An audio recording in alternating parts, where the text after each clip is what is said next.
have all this. A little bit over there. Yeah.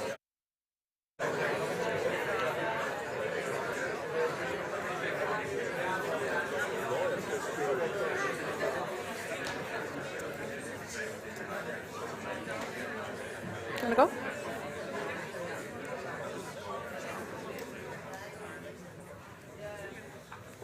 Yes, welcome everybody at the Symposium. I'm very happy to welcome you all.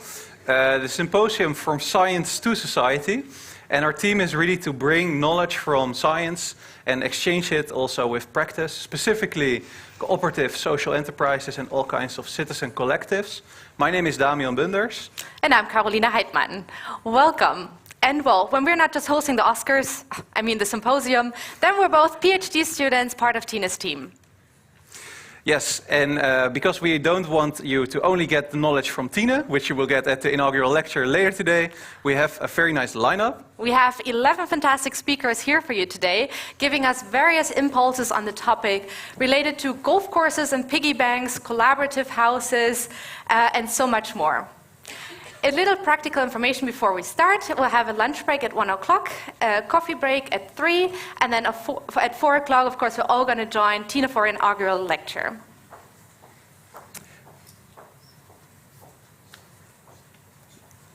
I think it's a green button. Yeah. Or this one? No, this one, the big one. Okay. So, in line with the theme of the Symposium, our team also has it as their vision to share knowledge also with society. And we do that in multiple ways, but one of them is through a knowledge platform called CollectieveKracht, which was launched 1 year ago, actually, almost exactly.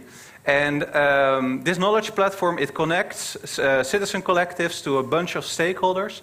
Currently, there's 175 citizen collectives and stakeholders registered on the platform from all kinds of different sectors. They're mostly in the Netherlands and a few in Belgium.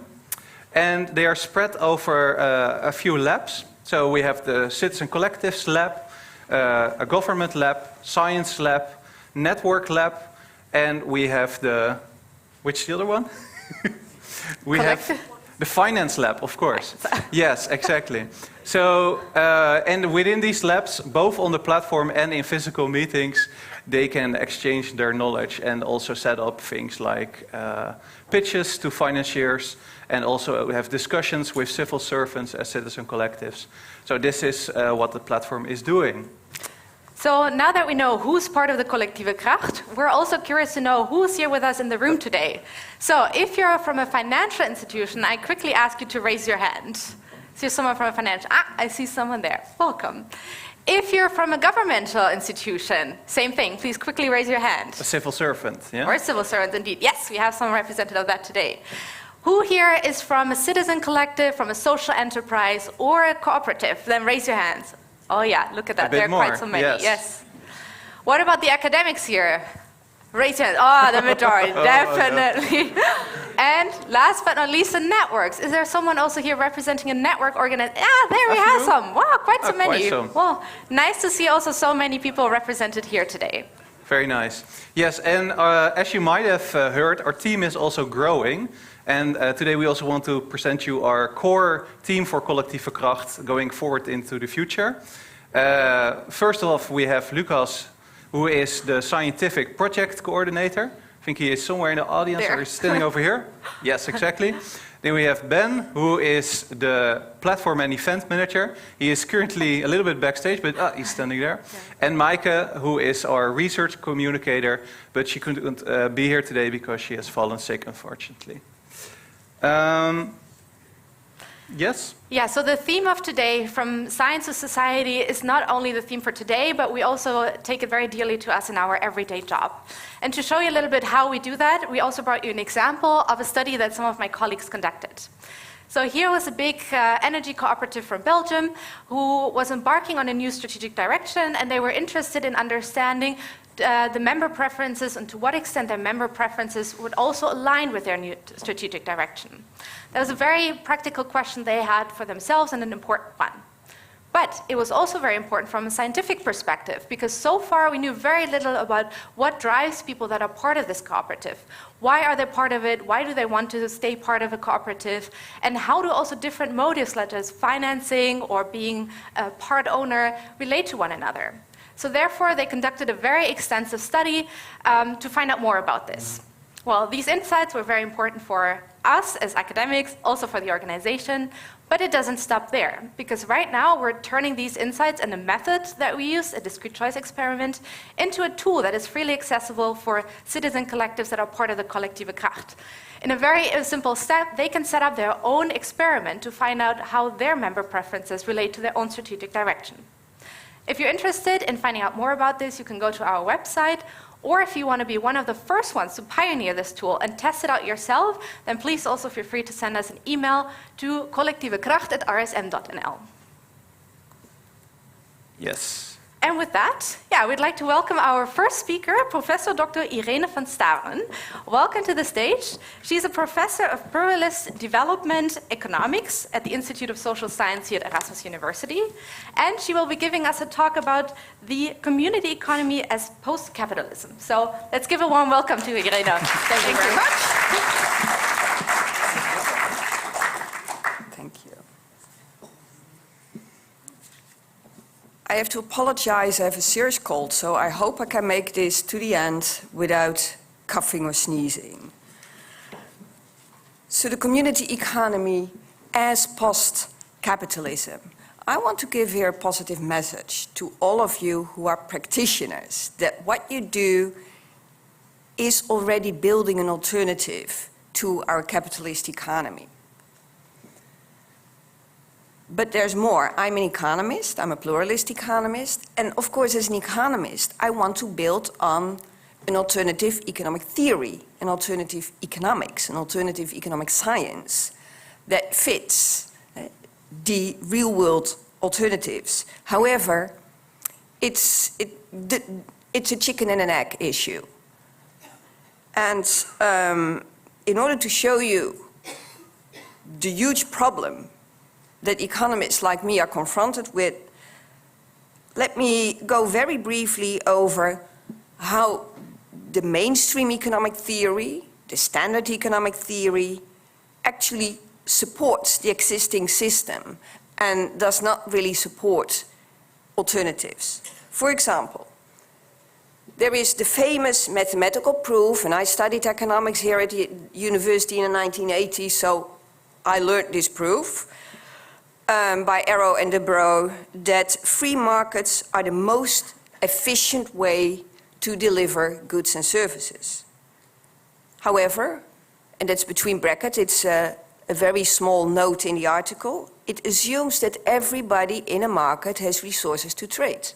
And of course, that's not really reflecting the real world. But in theory, it works. Second, economic institutions, they should support markets because markets can't work on their own. They need institutions. And recently, an interesting study was published by Katarina Pistor called The Code of Capital. She's a lawyer. And she actually uncovered the basic codes of capital, what enables capitalism to flourish through the legal system, so through the state. So also the state is geared towards supporting market expansion, market dominance, and not supporting all kinds of collective initiatives. Another point, the assumption that firms are owned by their shareholders. No, firms are owned by themselves. But even in the legal systems in the UK and in the US, it's embedded that the firm is owned by shareholders. No, shareholders provide risk-taking capital, but they don't own it. There's a wonderful book, if you're interested, by Lynn Stout, which is called The Shareholder Value Myth. Fourth example, the assumption that innovation comes from entrepreneurs. Well, work by Mariana Mazzucato, an English-American economist working in the UK. She has recently published several books about the entrepreneurial state, and that is the title of one of her books, showing that actually in the public sector, the preconditions are shaped for innovations, like the internet, or computer screens, touch screens, were not invented by Apple or Microsoft, but by the US Army, and by scientists at universities funded with public money. Okay, so there's this close link between the current capitalist economic system and the dominant economic theory that's being taught in the building here next door. Now, economic alternatives are bound by capitalism and its theory. For example, social impact bonds. They sound alternative, but actually they rely on capitalist principles. Shift of public services to private investors for reasons of efficiency.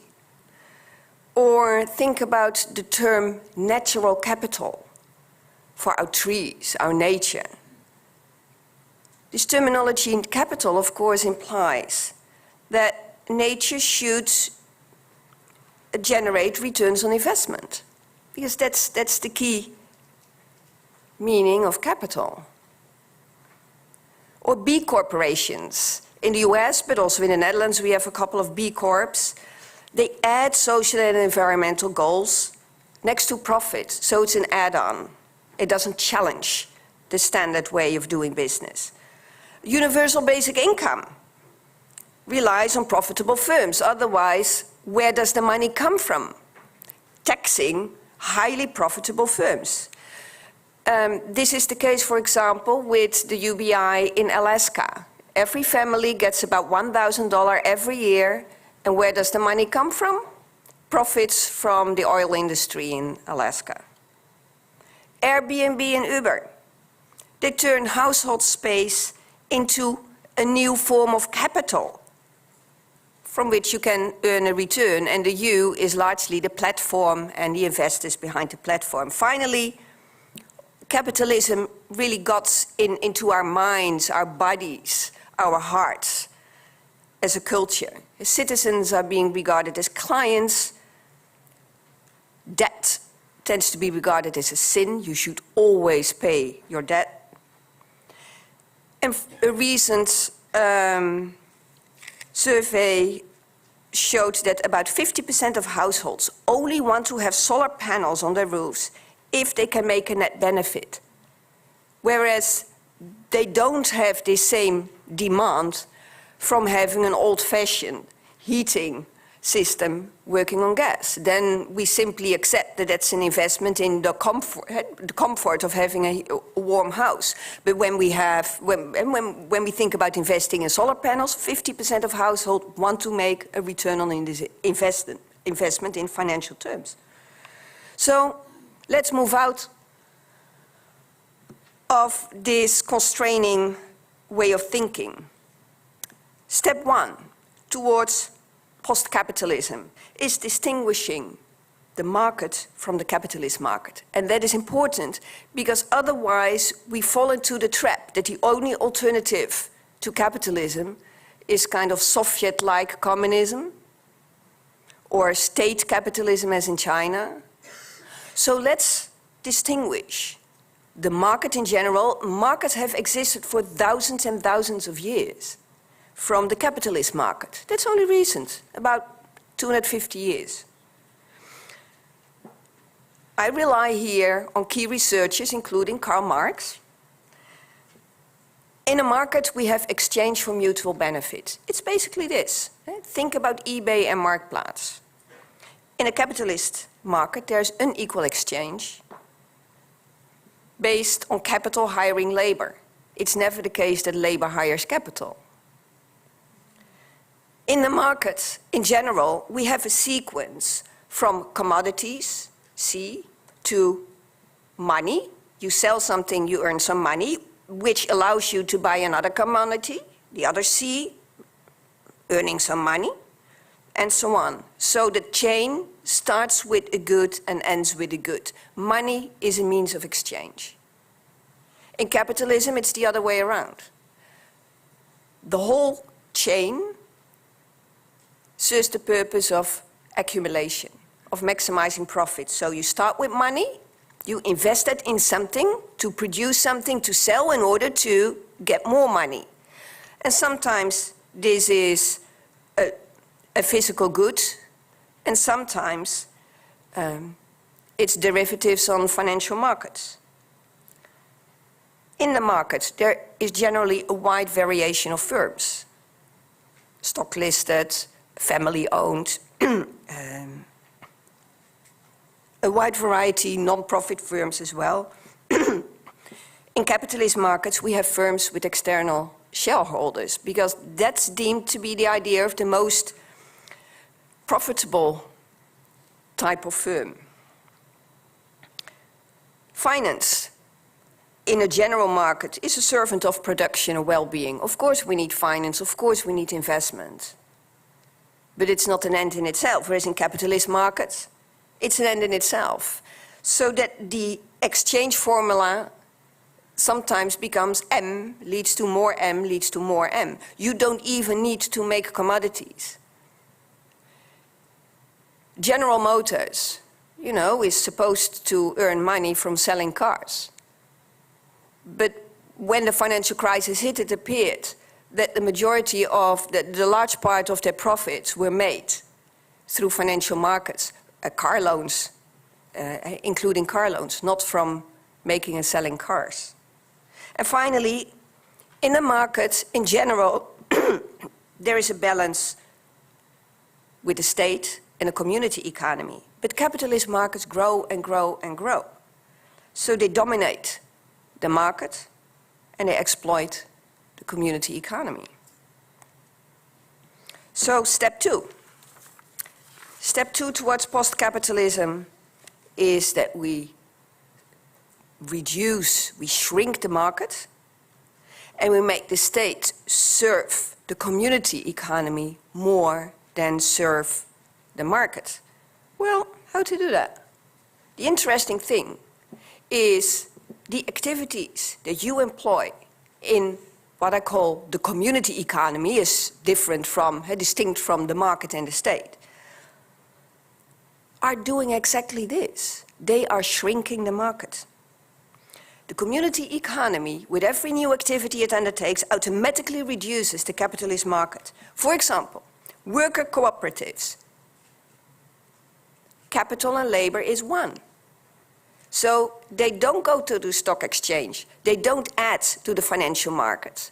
So if a stock-listed firm would become a cooperative, the stock exchange reduces, becomes smaller. Mutuals, and mutual financial firms like in insurance, for example, they reduce the capital market because the policy holders are also the owners. So it happens within that community rather than exchanges in an outside market. Wind energy associations, they reduce the demand in national energy markets because they generate their own energy. And of course the transport may be through a national network, but the energy itself is not sold and bought on the energy market. Community-supported agriculture and no market demand by consumers in the supermarket, no, they buy from their farm. And commons, they reduce various markets, land markets, labor markets, and or consumer markets. So,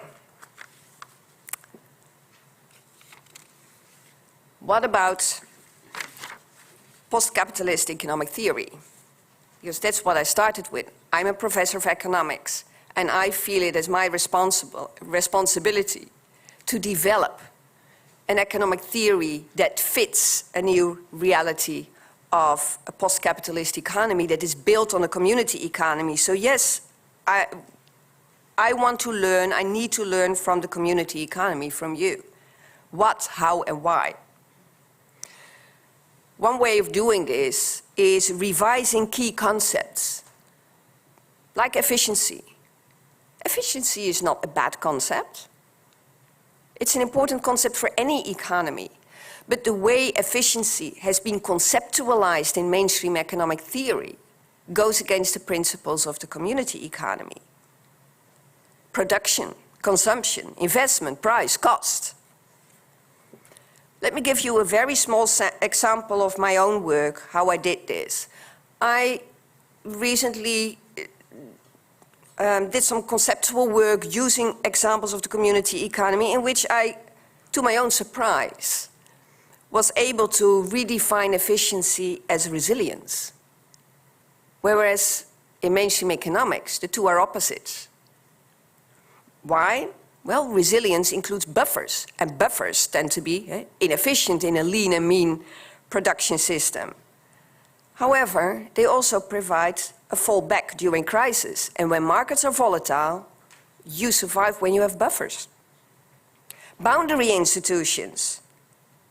They are considered in mainstream economics as constraints, but they may prevent systemic risk, as was shown by the financial crisis. And finally, diversity and inclusion in governance. It's not a luxury, it's not an add-on, it's not inefficient, but it expands the knowledge base in an organization. And I did some research on the Lehman Sisters hypothesis to support this point. So I come to my conclusion. The community economy is the basis of a post-capitalist economy, and learning from the community economy helps to build a post-capitalist economics, and in turn, a post-capitalist economics, kind of on the way, building that, may help to support real-world community economy activities with insights about, for example, efficiency as resilience. Thank you for your attention.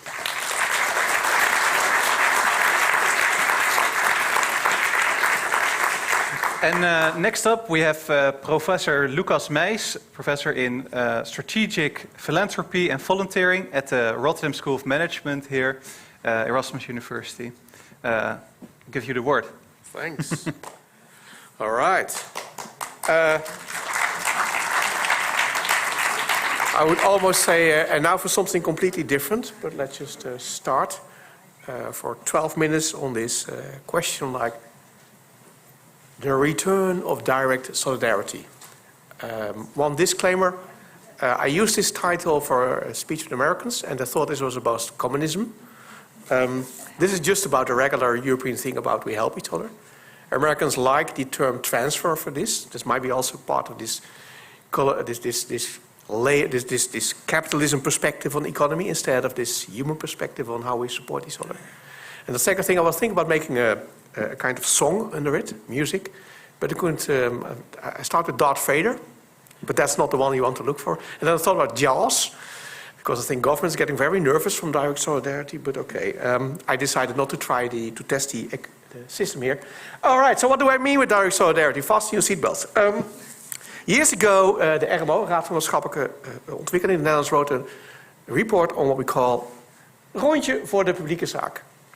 Where the idea is, you should, instead of accepting beer from government, you should give beer to government, all right? Or the other way around, today we do speeches for Tine, this morning. And of course, at the end of the day, what do we expect? Beer from Tine, all right? So this is what we're looking for. How can we connect direct solidarity to indirect solidarity? And direct solidarity we define as the voluntary donations. I'm a professor of philanthropy and volunteering, of course. The voluntary donations of people where they decide themselves who to support, who they are solidar with, all right? What is the transfer? So it's hardly efficient if you think about attaining resources. I mean, any basic NGO non-profit would love to raise taxes, all right? I mean, raising taxes is so much more efficient if you need your money than going to recruit volunteers or ask for donations. On the other hand, these volunteers and these donors make the decision themselves. This is what they want to do. So yes, it's very effective for minorities because there is a risk that minorities get not these transfers and the solidarity, all right? Look at the food banks also. And it's largely legitimate for the people doing it because it's your own choice.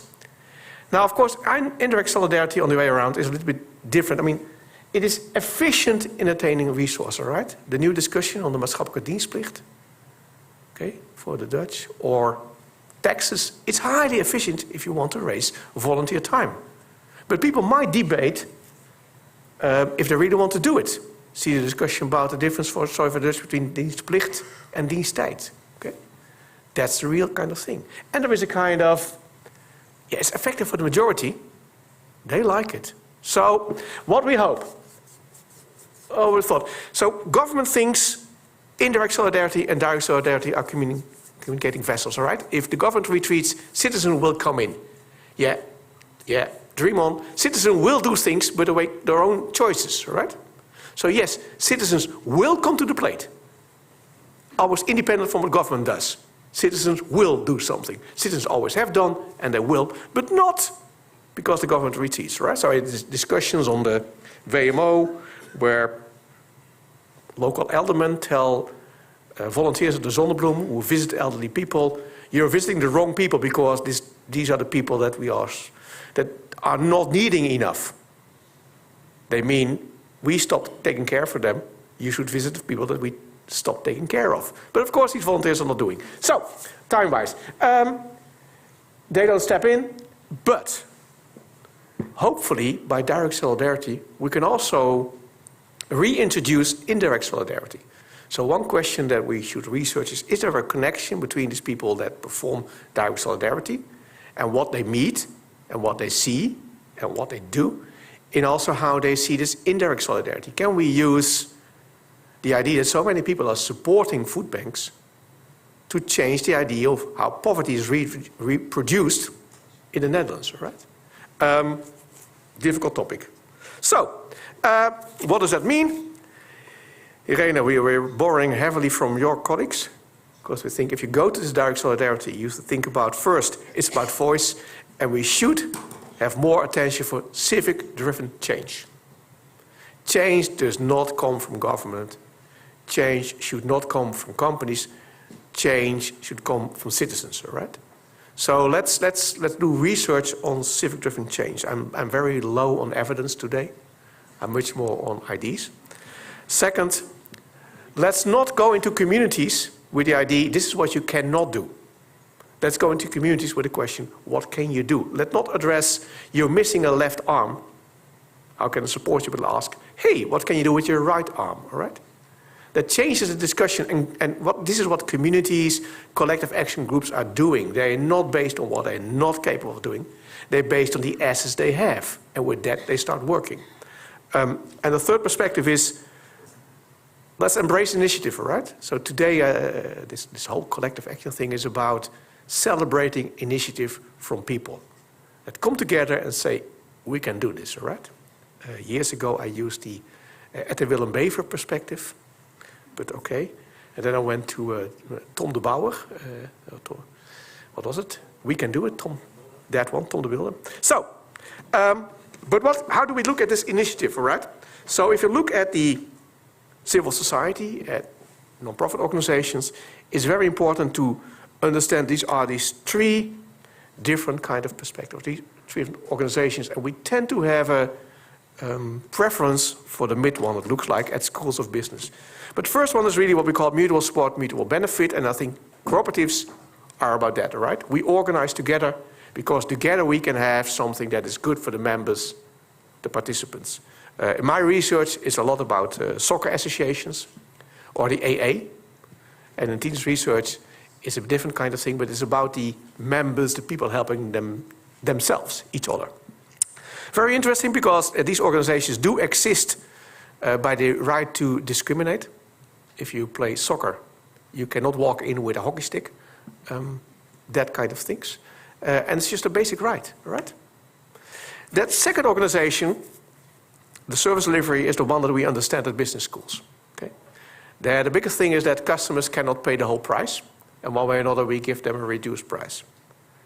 And then we have the campaigning organizations that just want to try to change the world. With students, at this moment we're thinking about creating an organization called Ban de Hond. We're following the reasoning that it's not allowed to smoke anymore at all kinds of places because it's a public health. We think, well, you can understand. The idea is maybe we should forbid dogs in the public space. It's just for fun. We laugh a lot in the lecture room. because some people like their dog, some people hate their dog, so understand. But that's a kind of three different kind of dynamics that we see in this direct solidarity, all right? Sometimes direct solidarity is about helping each other. Sometimes it's about helping people that are in need. And sometimes it's giving voice to people that cannot represent themselves, or to something like the environment that cannot represent themselves. So that leads to the, and I'm almost getting there, to the three relations with government. So either we, as direct solidarity, perform something that the government wants, but is not doing themselves. So let's say the start of the VU, okay, for the people. That's really started with direct solidarity, all kinds of people coming together and starting to fundraise, and at a certain moment it's totally publicly financed. But that's close to this school, which also started at a certain level on people coming together and starting a school, or the Radboud, which is totally different from all this, the two Rijksuniversiteiten we have, all right? So that's the one. Then the second one is doing something that the government doesn't want to do. That depends everywhere in countries. I'm really happy we are organizing sports in this environment, all right? Because if government would do sports, it would be different. And the third one is indeed this relation we have as collective action groups against government, where we try to change policy or try to find our own niche. What's important there is that, yeah, I have time for one example. I get annoyed by the idea that food banks should be in contact with government, and that the government should make decisions on who's eligible for a food bank. Why? Because it would kick out everybody who's illegal. Maybe not in the Netherlands with the current government, but yes, you should always be afraid of the next government, all right? So, unfortunately, as there are governmental failures, as there are market failures, there are also voluntary failures. Voluntary failures for the civil society or the direct solidarity. There is no perfect solution. That's what we have to find out. Happiness is for cows, and we have to muddle through. So first of all, it's highly inefficient. It's very difficult to get this money and things like that. Second, we have this problem of particularism. Okay, we want to help the people that we like ourselves. I'm really happy to see, I mean, we see it the last few weeks, Turkish people helping people in Turkey, and I like it, all right? This is just part of it. But it's also a kind of negative thing. So it's the voluntary energy, it's a direct solidarity energy, it's a direct solidarity pitfall, Grand Canyon problem, or whatever. Paternalism, so I know what's good for you. And with students I have discussions about, are you allowed to organize a food bank that's only vegetarian? Your particularism and your paternalism, all right? And make misuse of your power. If you make it into religion, they say no. If you make it into vegetarian, they start doubting. It's the interesting one. So, and then of course we have the amateurism. I'm going to finish because I only have 1 minute left. So we have three basic dilemmas. Are we with the direct solidarity, for example, this whole thing, are we privatizing democracy? So for example, big funders have more power because it's not one vote, one man, one vote, one woman, one vote, but it's now $1, one vote, $1,000, 1,000 votes. So we're privatizing democracy a bit. Or are we safeguarding against dictatorship of the majority as direct solidarity? Are we making a safe space for diversity? A women-only service club called So Optimisten. Okay. Or a mixed service club called Rotary. What are we doing? Is this a safe place for diversity? Or is it an excuse to discriminate? Because together, everybody can be there. Look at the public broadcasting. Is it a safe place for democracy? That we still have newcomers in? Or is it a kind of, etc. Third one, and that's the last one. Are we helping the poor and the unrepresented to give them a life and sport and food? The food bank dilemma. Or are we getting government off the hook to really solve the problem? Or maybe getting business off the hook? Tine, thanks for giving me the opportunity. Ladies and gentlemen, see you.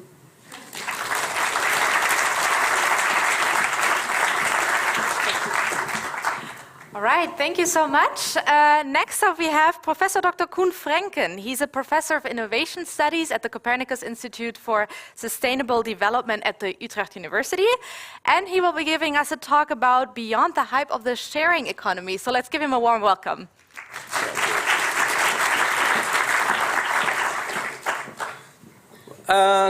Good morning. My talk will follow up, I guess, on Irene's talk about the sharing economy and its filled promises. There has been a lot of hype around the sharing economy around 10 years ago. And I think nowadays there's mainly some disappointment left, but some of these initiatives are still growing. And my question today in the end is, can we turn these initiatives into more community initiatives in the end?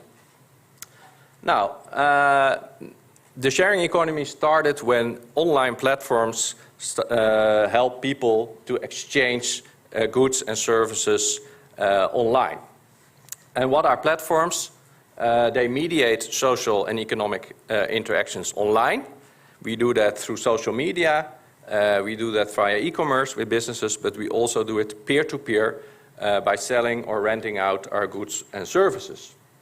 So what is then sharing economy? This is the definition I'm proposing, that it's about consumers who own goods and grant each other access to those goods on a temporary basis. So you're lending out or renting out your goods on a temporary basis. Possibly for money. So two examples where money is involved is where you rent out your home or when you rent out your car, and there are different platforms for that. Now, sharing economy in the beginning created a lot of confusion about the sharing of goods versus other things that were going on via platforms. So my definition of the sharing economy consists of these three items. It's consumer to consumer. It's about temporary access to physical goods, cars, homes, whatever. Then there's also something that's now called gig economy or kluseconomie in Dutch. And then you're giving, as an individual, temporary access to your services, to your time. And that includes taking babysitting, taxi rides, delivery, and so forth. Then there's also the second-hand economy, like eBay, where you're not renting out your goods on a temporary basis, but you're selling your goods. So you're granting permanent access to your goods to someone else by selling it. And then there is what environmental scholars call product service systems. And these are companies, so B2C, not C2C, but business to consumer, who rent out goods. Okay, so if you rent a car from Hertz, you're in the product service economy because you may not own your car, but just rent it from a business when you need one. So these are all related, but also analytically distinct. But in all these four domains, platforms emerged to help consumers making use of those services. And in a way, they hold the promise, an environmental promise, that you don't need to own consumer goods anymore, but just rent them or lend them when you really need them. So that was the environmental promise in the beginning. Okay, so take a car. If you do away your car, you can still make use of a car via these four types of platforms. Yeah? You can buy a second-hand car through a marktplaats. You can rent a car from another car owner in the sharing economy. You can also take a taxi ride via Uber or another platform that takes you from A to B, or you rent a car from a business. And in all cases, you avoid buying a first-hand car. Now, if we look at car sharing, there are two types of car sharing. There's the sharing economy version, peer-to-peer, and there's the business-to-consumer version, like Green Wheels. But there's also the cooperative version in that space, where the users actually own the cars. And the peer-to-peer one has increased very, very much and is still increasing, Why? We have 9 million car owners, and they just need to take a photo, put the car on the website like Snapcar, and they can start renting their car. So there's basically no cost, but there is benefit. And in a way, it is enlarging the market rather than strengthening the community. However, the business-to-consumer or cooperative-to-consumer versions are also still growing, and My Wheels is the one closest to community economy.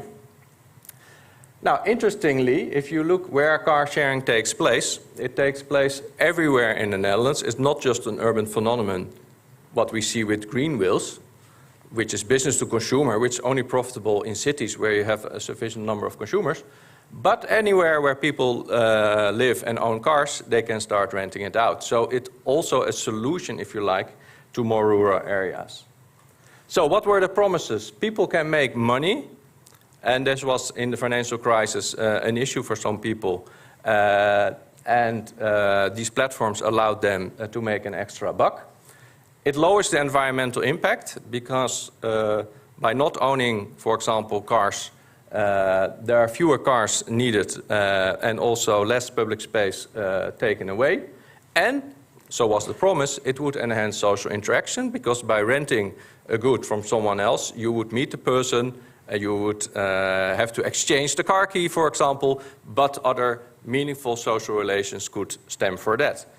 You could even say rich people owning things meet poor people not owning things. So interactions between people who would not usually meet would be fostered. Now, a lot of protests started when the sharing economy grew. Not so much in the car sharing space, but in the home rental space. And later on also in the bike sharing space, which is quite funny in a country like the Netherlands.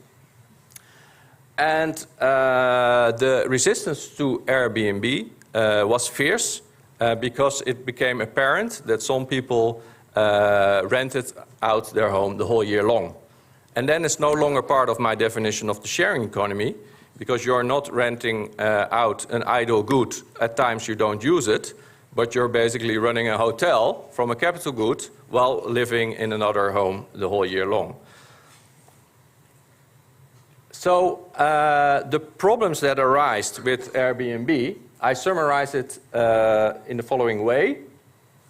We have a platform entering our society, not asking for permission to anyone, allowing people to start exchange their goods.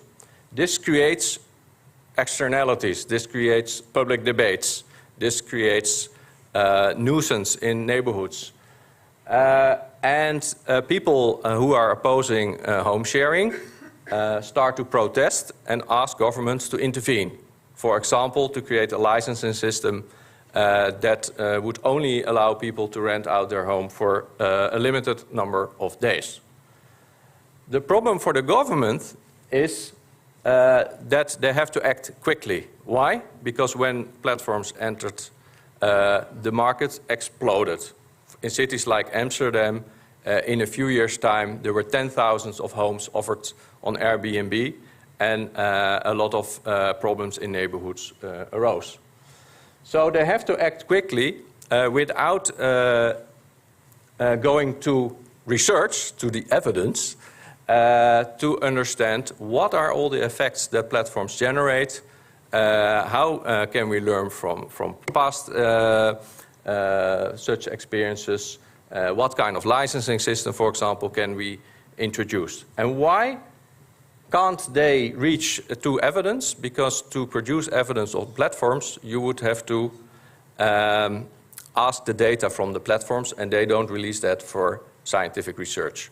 So the democratic process that is normally going in this direction, that there is an innovation, you do research on the pros and cons, risks and benefits, then there's a public debate, and then the politicians decide whether and under what conditions to grant access to the market.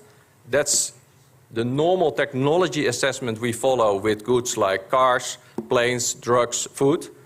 That process was reversed because platforms enter society, they create markets, they create problems, but there is no time and evidence to have a proper debate about it. Now, Airbnb is a really good case of this type of what I call reverse technology assessment and lack of democratic decision making, because the municipality of Amsterdam did try to limit and regulate Airbnb quite early on. Actually, they were very proud to say they were the first city in the world that regulated Airbnb. And what did they do? They said you can only rent out your home for 60 days. Let's say people would never take more than 2 months holidays, and during those days you could rent out your home. That was the idea of 60 days. There should also be safety measures like any other hotel has to do, and taxes need to be paid, the tourist tax. And Airbnb embraced this plan, and they actually collected the tax for the municipality of Amsterdam, and in the end of the year they got the money transferred without any accountancy report, but that's how it went. The problem was that with the next government, a more left-leaning government, reduced the number of days from 60 to 30. And then Airbnb said, well, that's not what we decided together, that's not what we negotiated. Now we are no longer going to collect your taxes, and we are no longer going to give you the names of people who rent out their home more than 30 days. So they didn't want to comply anymore with the regulations. And they could, because Airbnb is not hosted in the Netherlands, it's an Irish company, and there's no way you can go after them. So this was indeed a process in which there was some kind of agreement by governments, citizens, and platforms how to regulate it. But once regulations became tighter, Airbnb stepped out and the whole process had to be redone. In the end, there is now a regulatory system that seems to work. Anyway, my point today is that the sharing economy platforms did not deliver the benefits that we hoped for.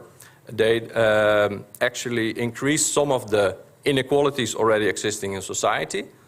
The homeowners, they make a lot of money by renting out their homes, while those that rent homes or live near to those homes don't have any benefit. So the question for me, and this is not resolved yet, is how can we organize platforms in different ways? One way is to be much more ambitious with taxes. It's maybe the social democratic solution. And for car sharing, I think this can work, because the reason why car sharing is not growing as much as it could is that homeowners in cities pay very low amount of money for their parking license. So it does not reflect the value of parking space in cities like Rotterdam or Amsterdam, which basically means that if you would tax them according to the value of a parking space, they would have paid maybe 150 euros a month. And then they would probably massively go to car sharing, because then the cost of renting a car will be much lower than owning a car. Another solution is more through regulation. That's the European Commission's route. So the European Commission is not, they try to regulate the platforms by giving them more responsibilities, by giving them obligations to share data, by having taxes being paid all over Europe in the same way, etc. Well, in this case, I don't think it works quite well, if only because the sheer definition of a platform is already creating problems for legal scholars. So my preferred solution, if only, it's not an easy solution, is to enhance shared ownership, and this can be done in different ways. One is to have users own the platform. Damian Bunders is doing a lot of research on that in the gig economy, but the same initiatives are visible in the sharing economy. But then we have the problems of governance of those platforms, because users have different reasons and different intensities of using platforms, so their interests may not be aligned. But in the sharing economy, it's in the end about the goods that you share, and you can also think about the shared ownership of goods. And that's how car sharing actually started. That people bought a car with 3 or 4 households and had some kind of way to share that car. And those initiatives grew bigger, especially in Germany, into car sharing cooperatives. And one reason I think this is the only way car sharing can really meet the social promise that it holds is that if you look at the prices for commercial car sharing, they're very high for someone on minimum income. While if they would share the ownership of a car, for example, through a housing cooperative or just by themselves, the costs of using a car will be much lower. So this is my talk for today, and I'm looking forward to the rest of the day. Thank you. Yes, so we see now our next speaker on the screen, but she unfortunately couldn't make it, I was just informed. Oh, you are here, okay. Well, then our next speaker is actually, indeed, Dr. Jovana Karanovic from the Department of Technology and Operations Management at Rotterdam School of Management. We couldn't find you, but give her a great applause.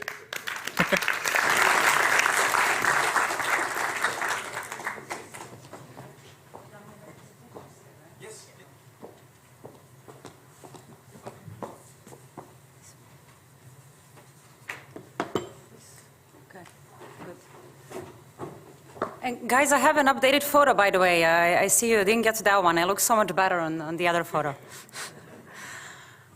Well, hello, everyone. Tina, thank you so much for bringing us all together. And I'm really glad Koen set the stage for me and giving you a gist of what platforms are about. So, by show of hands, in the last 6 months, how many of you have used at least one of these platforms? Yeah, basically, most of us, right? When did you use it? Perhaps you arrived to a new city, you came to the airport, you needed to get to your hotel, and you just didn't want to deal with the metro system, so you called an Uber. Or you remember that night where you were probably at home, lazy, tucked into your couch, and just didn't want to cook anything. So you called Hausbesorg, or Uber Eats, or Deliveroo. Or perhaps you were organizing a birthday party and you needed someone to make your birthday party invitation. So you went to Upwork. We just can't help ourselves but keep clicking through these platforms and getting this convenient service. If 10 years ago I told you that you would pay an average of 150 euros a night to sleep on a stranger's bed, you would probably laugh at me. But all of us are doing that now.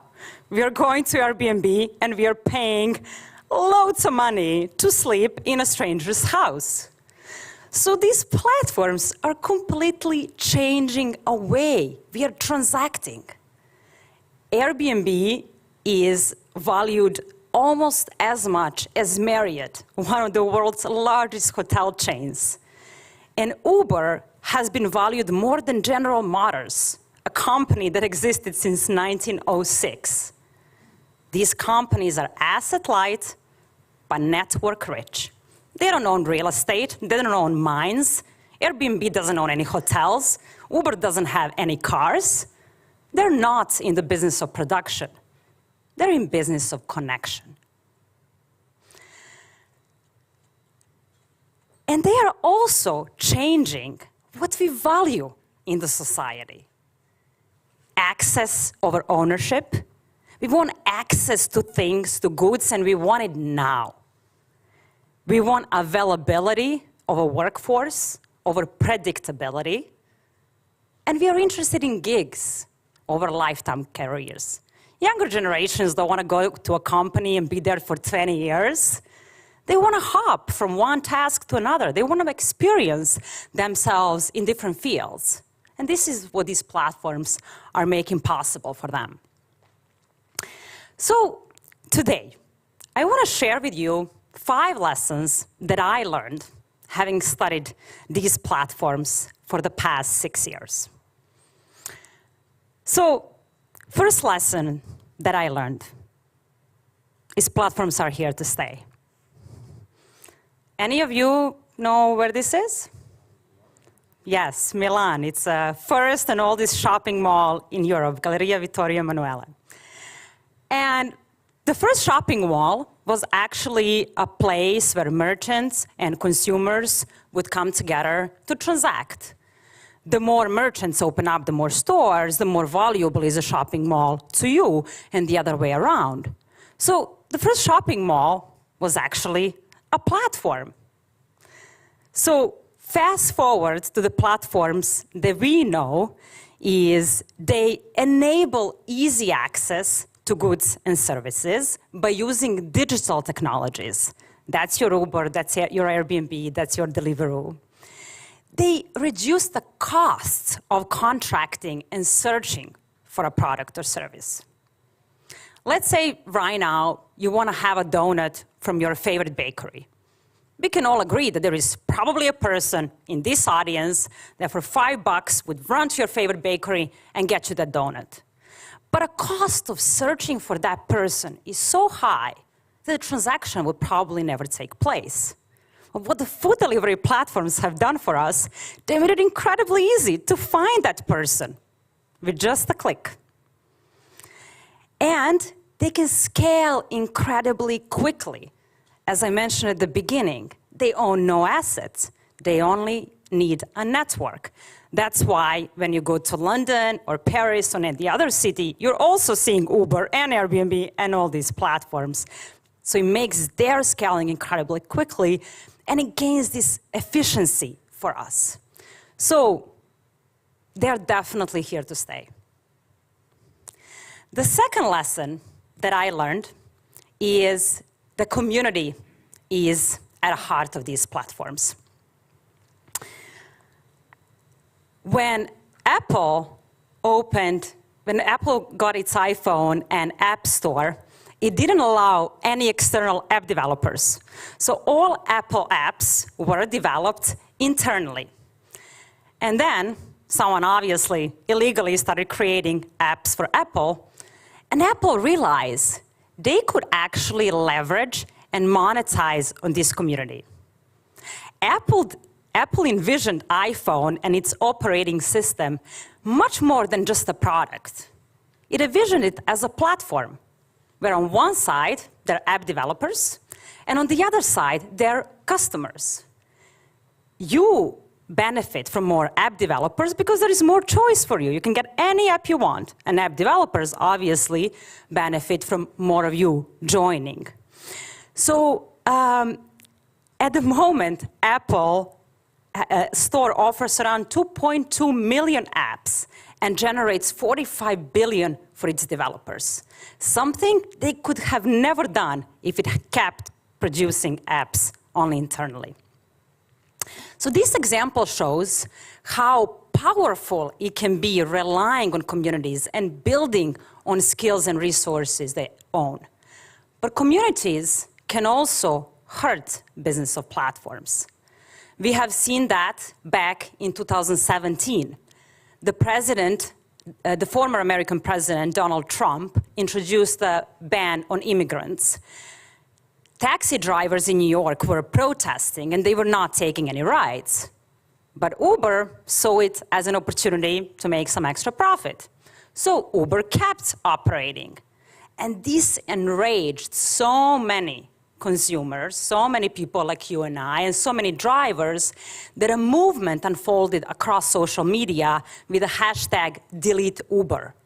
And this movement was so powerful that when Uber launched for an IPO in 2019, it listed in risk factors that thousands of hundreds of people deleted Uber app, which created distrust in the company and led to some negative effects. So as we see, communities can be beneficial for companies, but communities can also revolt against companies and hurt business. And when it comes to these platforms, communities number in millions, and they can, in theory, disappear overnight. The third lesson I learned is that network and data are power generators. Maybe you remember last year, the Instagram and Facebook were out for about 6 hours. You guys remember that? You couldn't contact your friends or so on. And just in these 6 hours, millions of euros were lost. So if you draw a parallel with the pandemic, during the pandemic, many cafes and restaurants were closed. Because they were closed, restaurants couldn't get customers in, and they were simply not generating any revenue. Well, when a major social media platform goes down, businesses cannot access customers. They have nothing to sell them. So with this example, we show that platforms are actually gatekeepers. They allow you to come into the platform, advertise your services, and get customers. Another example of a platform being a gatekeeper is Upwork, a platform where you can go to find graphic design services, programming, or so on, and you can also offer tasks yourself, like consulting services, for example. But these platforms store data on workers' earning, on workers' reputation, on skills. And it doesn't matter anymore what you're offline. It only matters what you are online. So if you want to go to another platform, you probably cannot take this reputation you have built with you. So platforms are gatekeepers. They have data, and this gives them unprecedented power to control access to the labor market. The lesson 4 I want to share with you is that the dominant players, Ubers and Airbnbs of this world, tell the story of what platforms are about. But there is more than one flavor to platforms, and I want to give you a taste of it. Platform cooperatives are platforms that are similar to Uber and Airbnb, but unlike them, they're owned and governed by their workers, users, or both. The logic is very simple. If a 15-year-old can create an app that connects users to one another, why wouldn't workers themselves build an app but capture value back? At the moment, these companies capture most of the profit from these platforms. By being owned by workers or users, they could capture it back. And this is happening all over the world. We have an example of Stocksy. It's a stock photography website that's being owned by more than 1,000 photographers. Or Partago, electric car sharing cooperative from Belgium.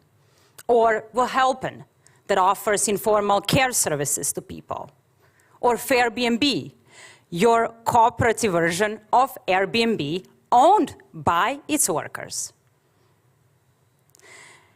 So how are they different?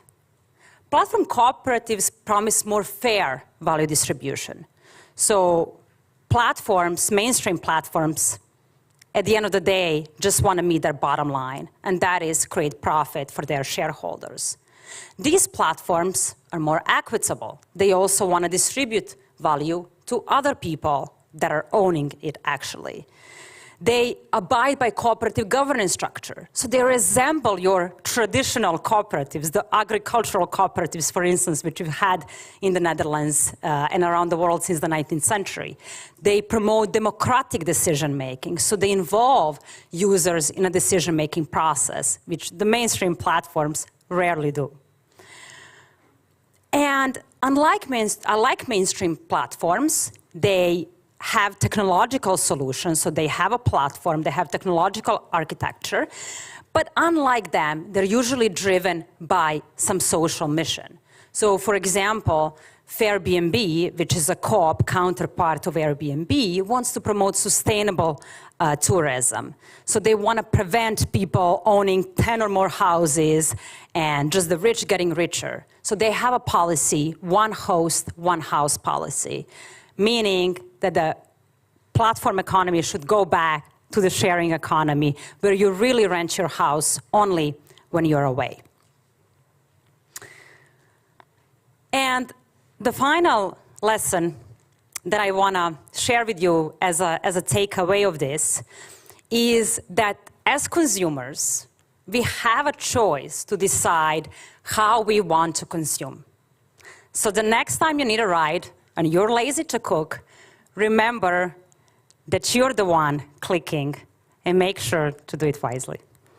Thank you.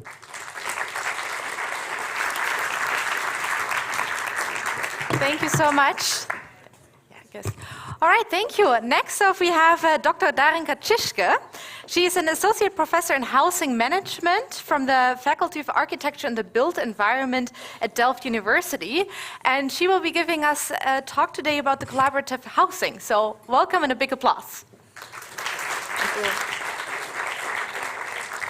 Thank you very much. I think you can start. I can do that myself, yes? The green one, okay.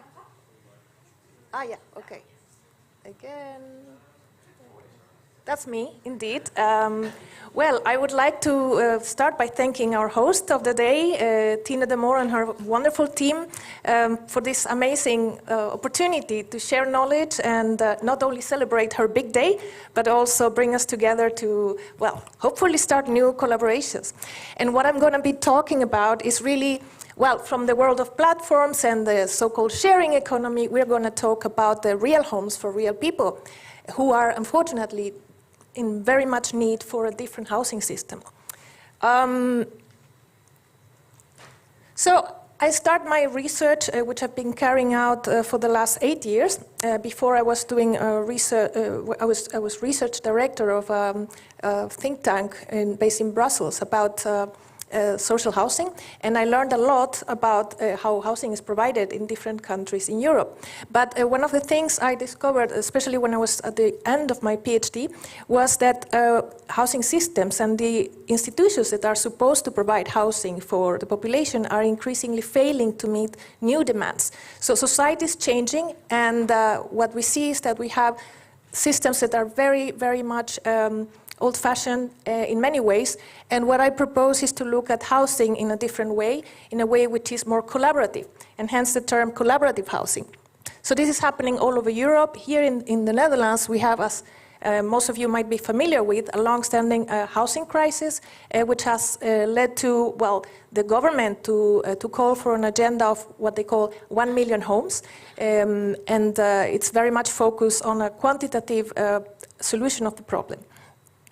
So this is what I call the conventional housing systems, and it's basically systems that are large scale. They aim to produce a lot of well, mass housing for a given type of household, a traditional type of household, and they're very top down, and as I say, it assumes that there is a standard consumer.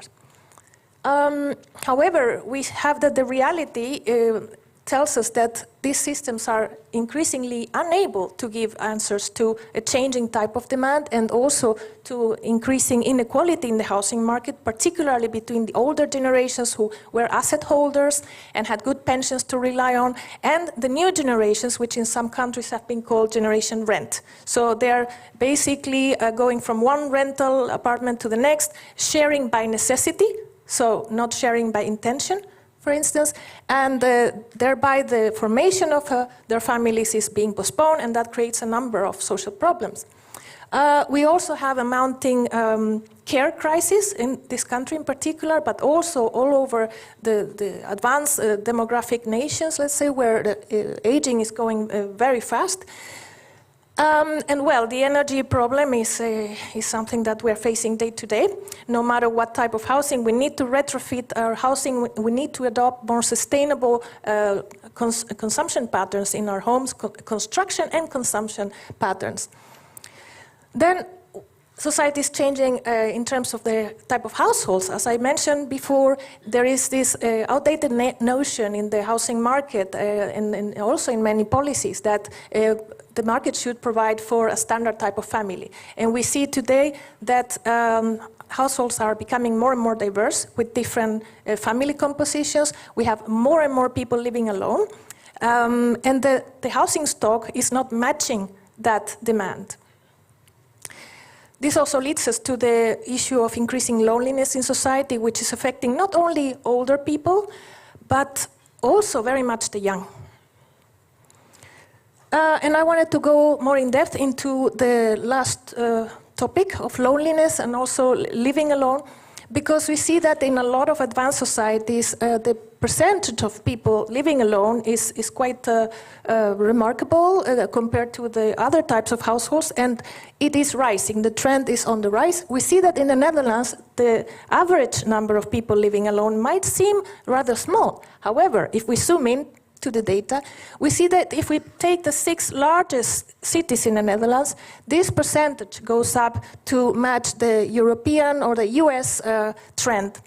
Furthermore, data from the Statistic Office of the Netherlands shows us that the trend for the last 20 or more years, and the continuing trend is expected to be a rise in the number of total households living alone, but also if we look at the composition in terms of age groups, is going to match the trend towards aging societies. So we have increasing numbers of elderly people living alone and facing loneliness, which is the negative experience of living alone.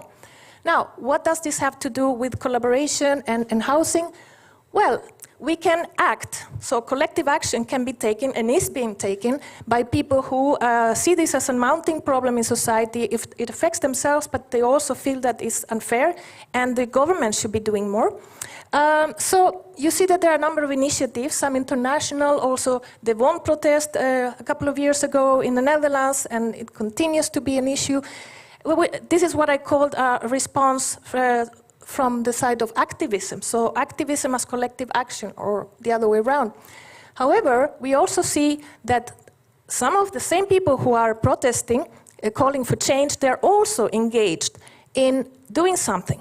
This is what I call collective self-provision. So collective action as actually something propositive, something constructive, literally speaking and metaphorically speaking.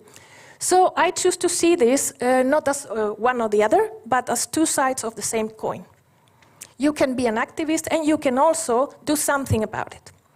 Or you can not take part in protests, but you can be part of a group and start your own project, collective housing projects. And there are many of them, and there are increasing numbers of these initiatives in the Netherlands and in Europe.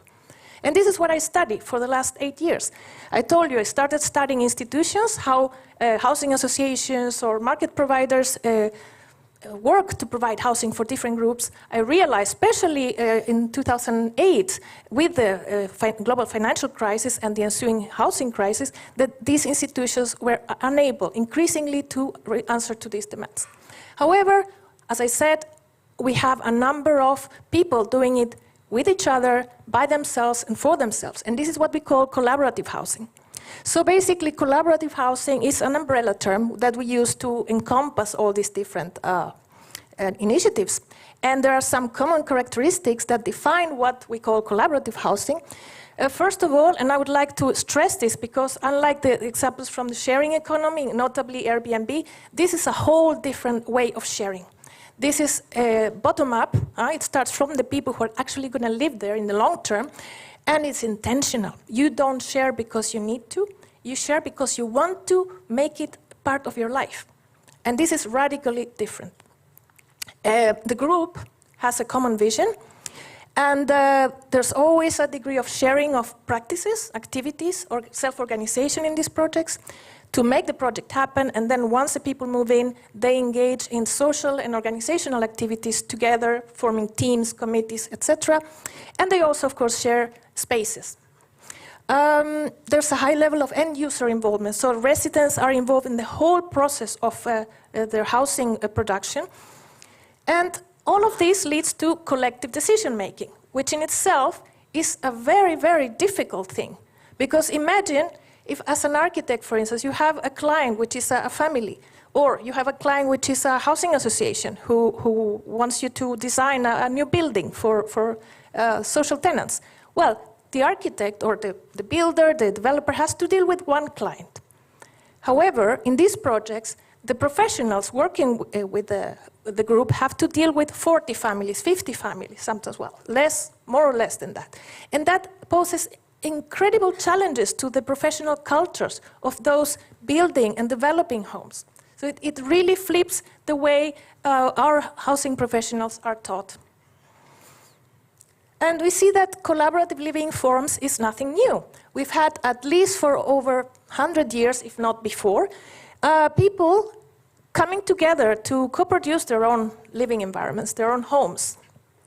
And there are different models that, if we just take the global north, so to speak, in the last 100 years or more, we see that there are a number of different approaches to this, and there's also periods of up and downs. And in this timeline, we see, for instance, that the cooperative model, housing cooperatives, have been a long-standing and very resilient model. However, there's been tendencies sometimes towards institutionalization. So cooperatives become more like mainstream companies, and they tend to lose their original ethos. Now, in the 2000s, we see that in many parts of Europe, there's a reemergence of cooperatives with the values of solidarity, collective ownership, mutual help. So it's a very dynamic sector. We also have community land trusts, which is a model that originated in the US, actually, in the 60s. And it's also a very interesting model because it has changed and been adapted and adopted in different contexts, notably recently in Europe. Well, co-housing is a model originated in Denmark in the 80s, which was transported to the US and termed co-housing. And again, it's a model that is very much focused on generating bonds between the people who live there. And well, I already talked about this, but this is just to clarify what distinguishes collaborative housing from conventional housing.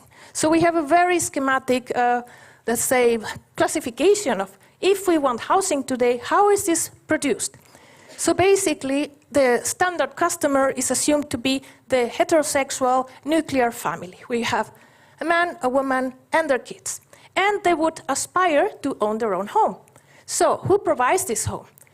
Either they're self-built, if there is a country with a culture of self-built, like in the US, for instance, not so much in Europe, or there is a developer who builds a whole new neighborhood in a kind of cookie-cutter way, usually, to minimize costs. The notion of efficiency that Irene presented earlier, we also see it in the housing system, and creates this homogeneous neighborhoods that we don't really like very much because not much happens there, right? And then you have the rental sector. And the rental sector differs very much in different countries. But overall, you have that the rental tenure tends to be transitional. So for people who are young, who are starting their working lives, their personal lives, and they need a place to stay while they form a family and move to their longer-term house. So here we have, for instance, a sharing of a flat, a house, in a short-term way, by necessity, and usually this is not part of a common project.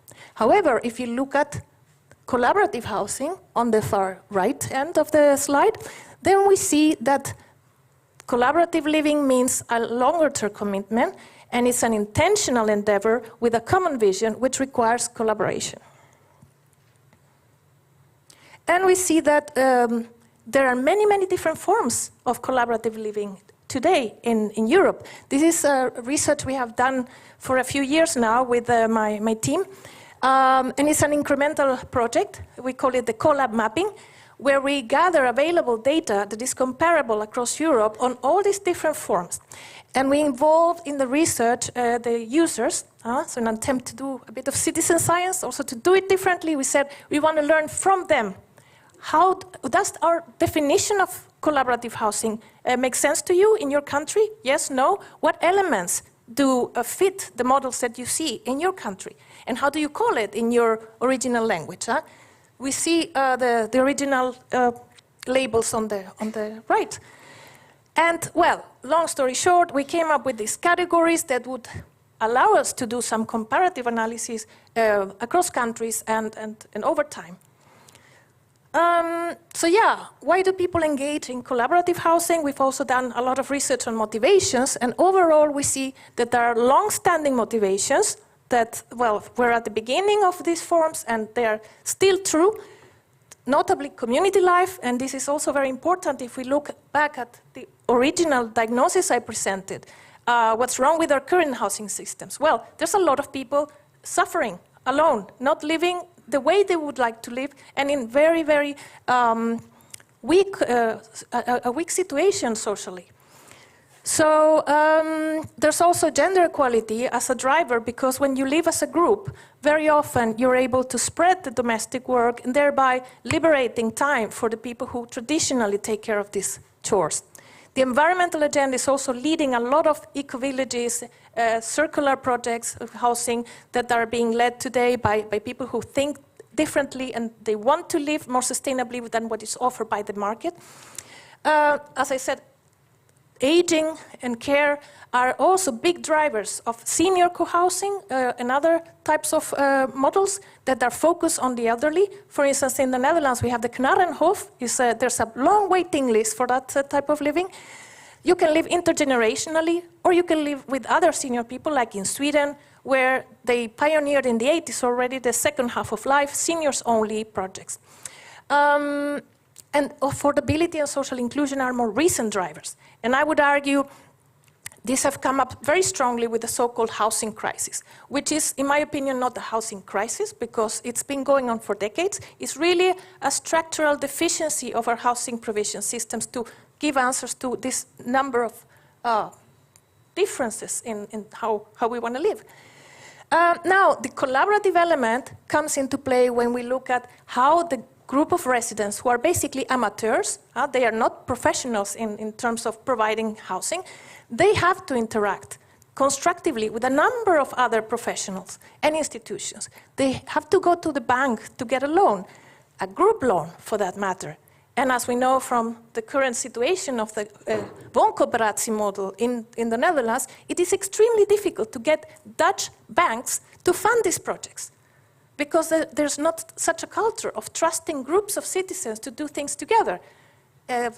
Least so provide housing for themselves. Whereas if you go to German-speaking countries like Germany, this is standard business for them. There are banks who actually specialize in giving loans to groups because they know that they pay. They are very compliant because their home is the most important asset. So they will be responsible. So it's a whole cultural mindset that is very different. The same goes for the planning officers. I mean, the planning systems are extremely diverse. And in this country, they are not designed to allow for collective buildings like this, where people share things, they share spaces, they share responsibilities. Everything is individualized. So imagine how challenging it is for groups who want to engage in these forms of living to get their plans approved. They need to work often with architects. Sometimes the architect is also a resident, which poses a lot of challenges, how to establish a boundary. But we have a lot of interesting accounts from people taking part in these projects and being also a resident. And then they have to get on with each other. And there's a lot of examples of projects that have fallen through because people just argue and the group is disbanded. Well, I already mentioned this. We need a new professional mindset, and I call this a paradigm change in the construction industry from participation, so basically consult and inform the user, to really turn them into co-producers, give them an equal voice. And this is my last slide. So I started my talk by saying, well, the ways in which we provide housing today is not fit for purpose. So how could it change? My proposal is to introduce collaborative principles in mainstream housing provision. And how can we do this? Well, think, instead of mass production and technocratic efficiency only, think more about empowering people on a local level to create custom-built and long-term thinking in how we want our cities to look, our housing to look 50 years from now. think also more in terms of co-production, involving citizens who are willing to be part of this. Give them a serious stake in the matter. And think definitely that society is changing, and therefore our housing needs to change. Give more space for what one of my former speakers called the community economy. Well, the community economy. There are so many other ways to think about housing, not just in a short-term, profitable way. And I'm not only talking about developers, I'm also talking about us. In our choice to become a homeowner, are we thinking about a home, or are we also thinking about an investment? Often we do both, because we operate within this system, the neoliberal capitalist system. And well, last but not least, as researchers, let's also think about a different way to do research on this topic. And this is what I'm trying to do, just as Tina and other colleagues, right? We are trying to stop researching subjects, but do citizen science and research with them. Thank you.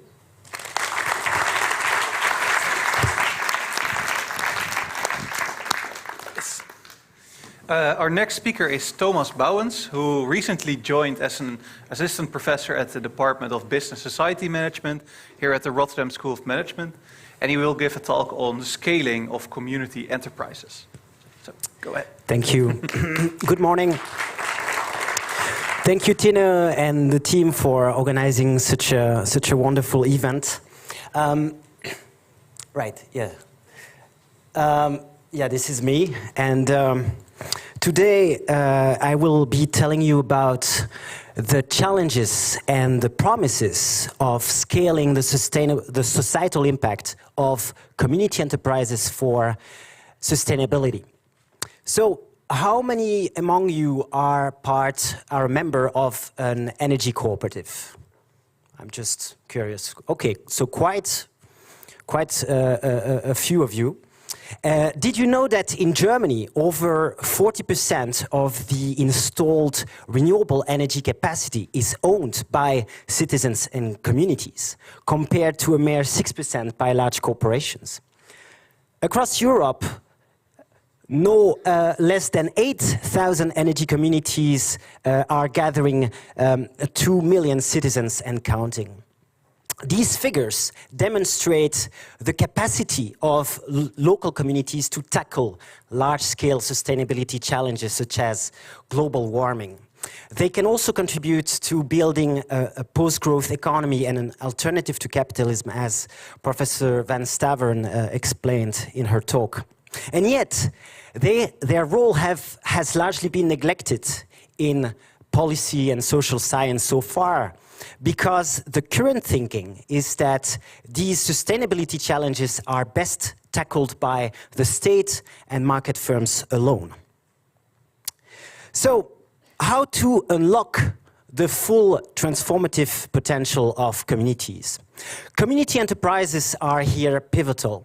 Community enterprises are enterprises collectively founded, owned, and controlled by the members of a local community, which pursue economic, social, environmental, and political goals. So the local conditions for community enterprises to foster sustainability locally have already been extensively studied. What is far less understood, however, is how community enterprises can scale their societal impact beyond the local and achieve wider transformative change.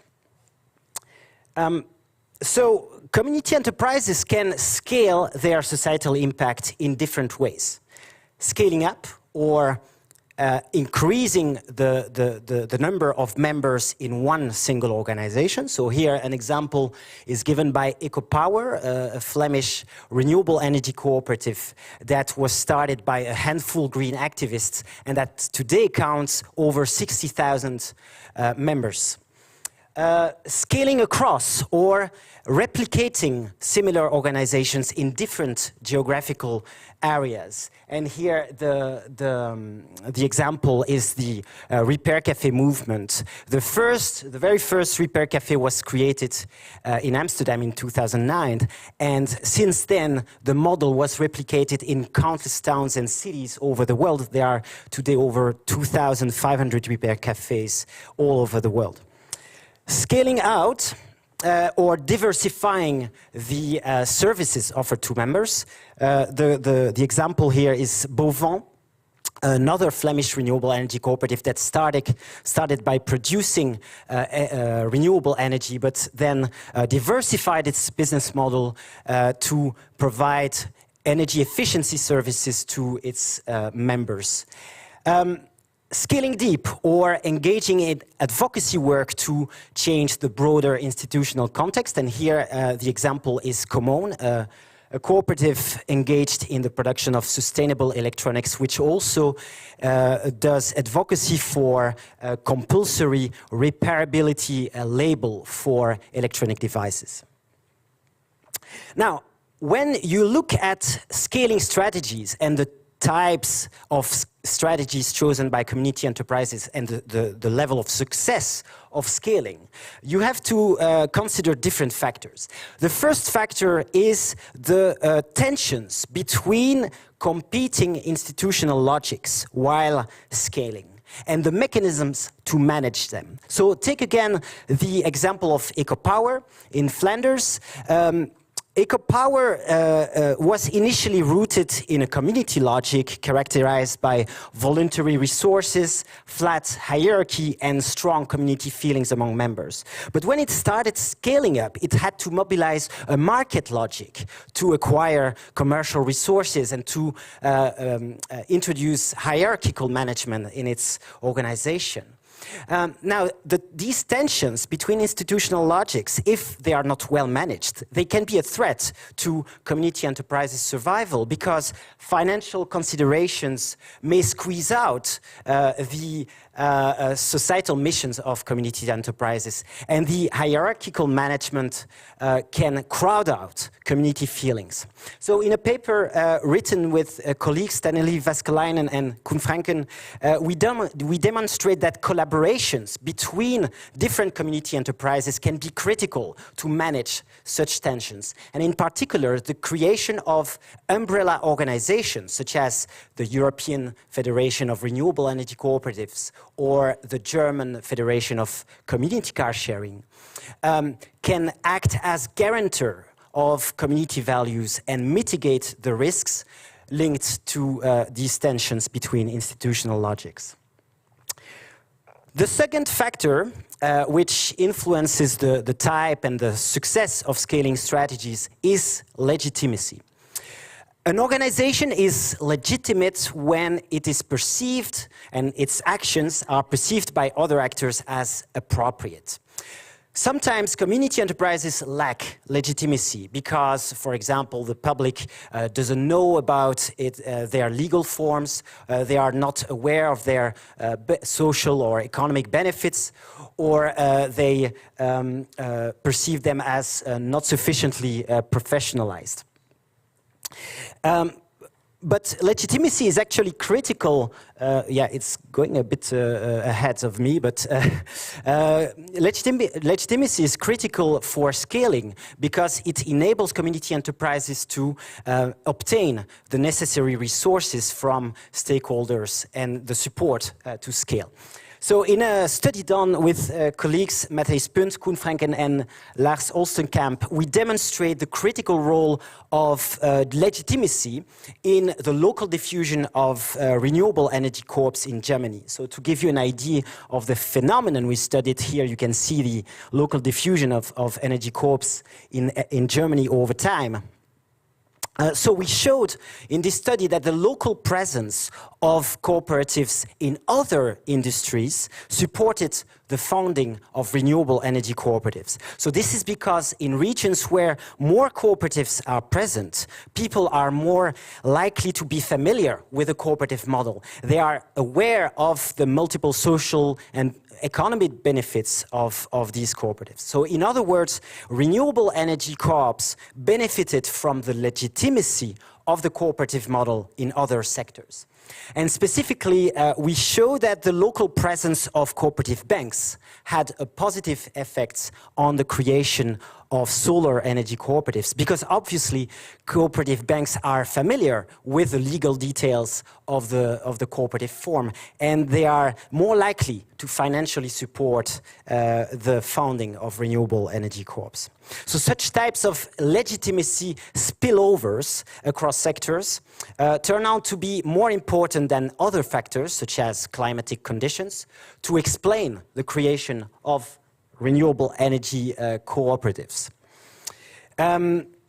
This result also highlights the success of the cooperative cannot be considered in isolation. The interactions with the local context matter, and cooperatives are most successful when they run in packs and form industrial or regional clusters. The third factor affecting the type and success of scaling strategies of community enterprises is social network.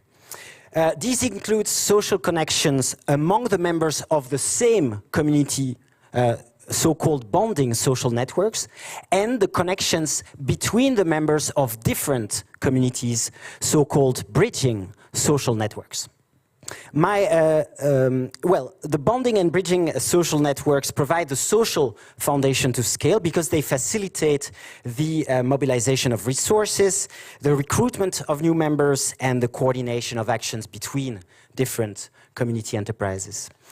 My latest work in this area, in collaboration with sociologists at Utrecht University and based on social media data, examined the roles of different types of social networks in explaining the creation of renewable energy cooperatives in Dutch municipalities. So here you have the map of the number of energy co-ops across Dutch municipalities.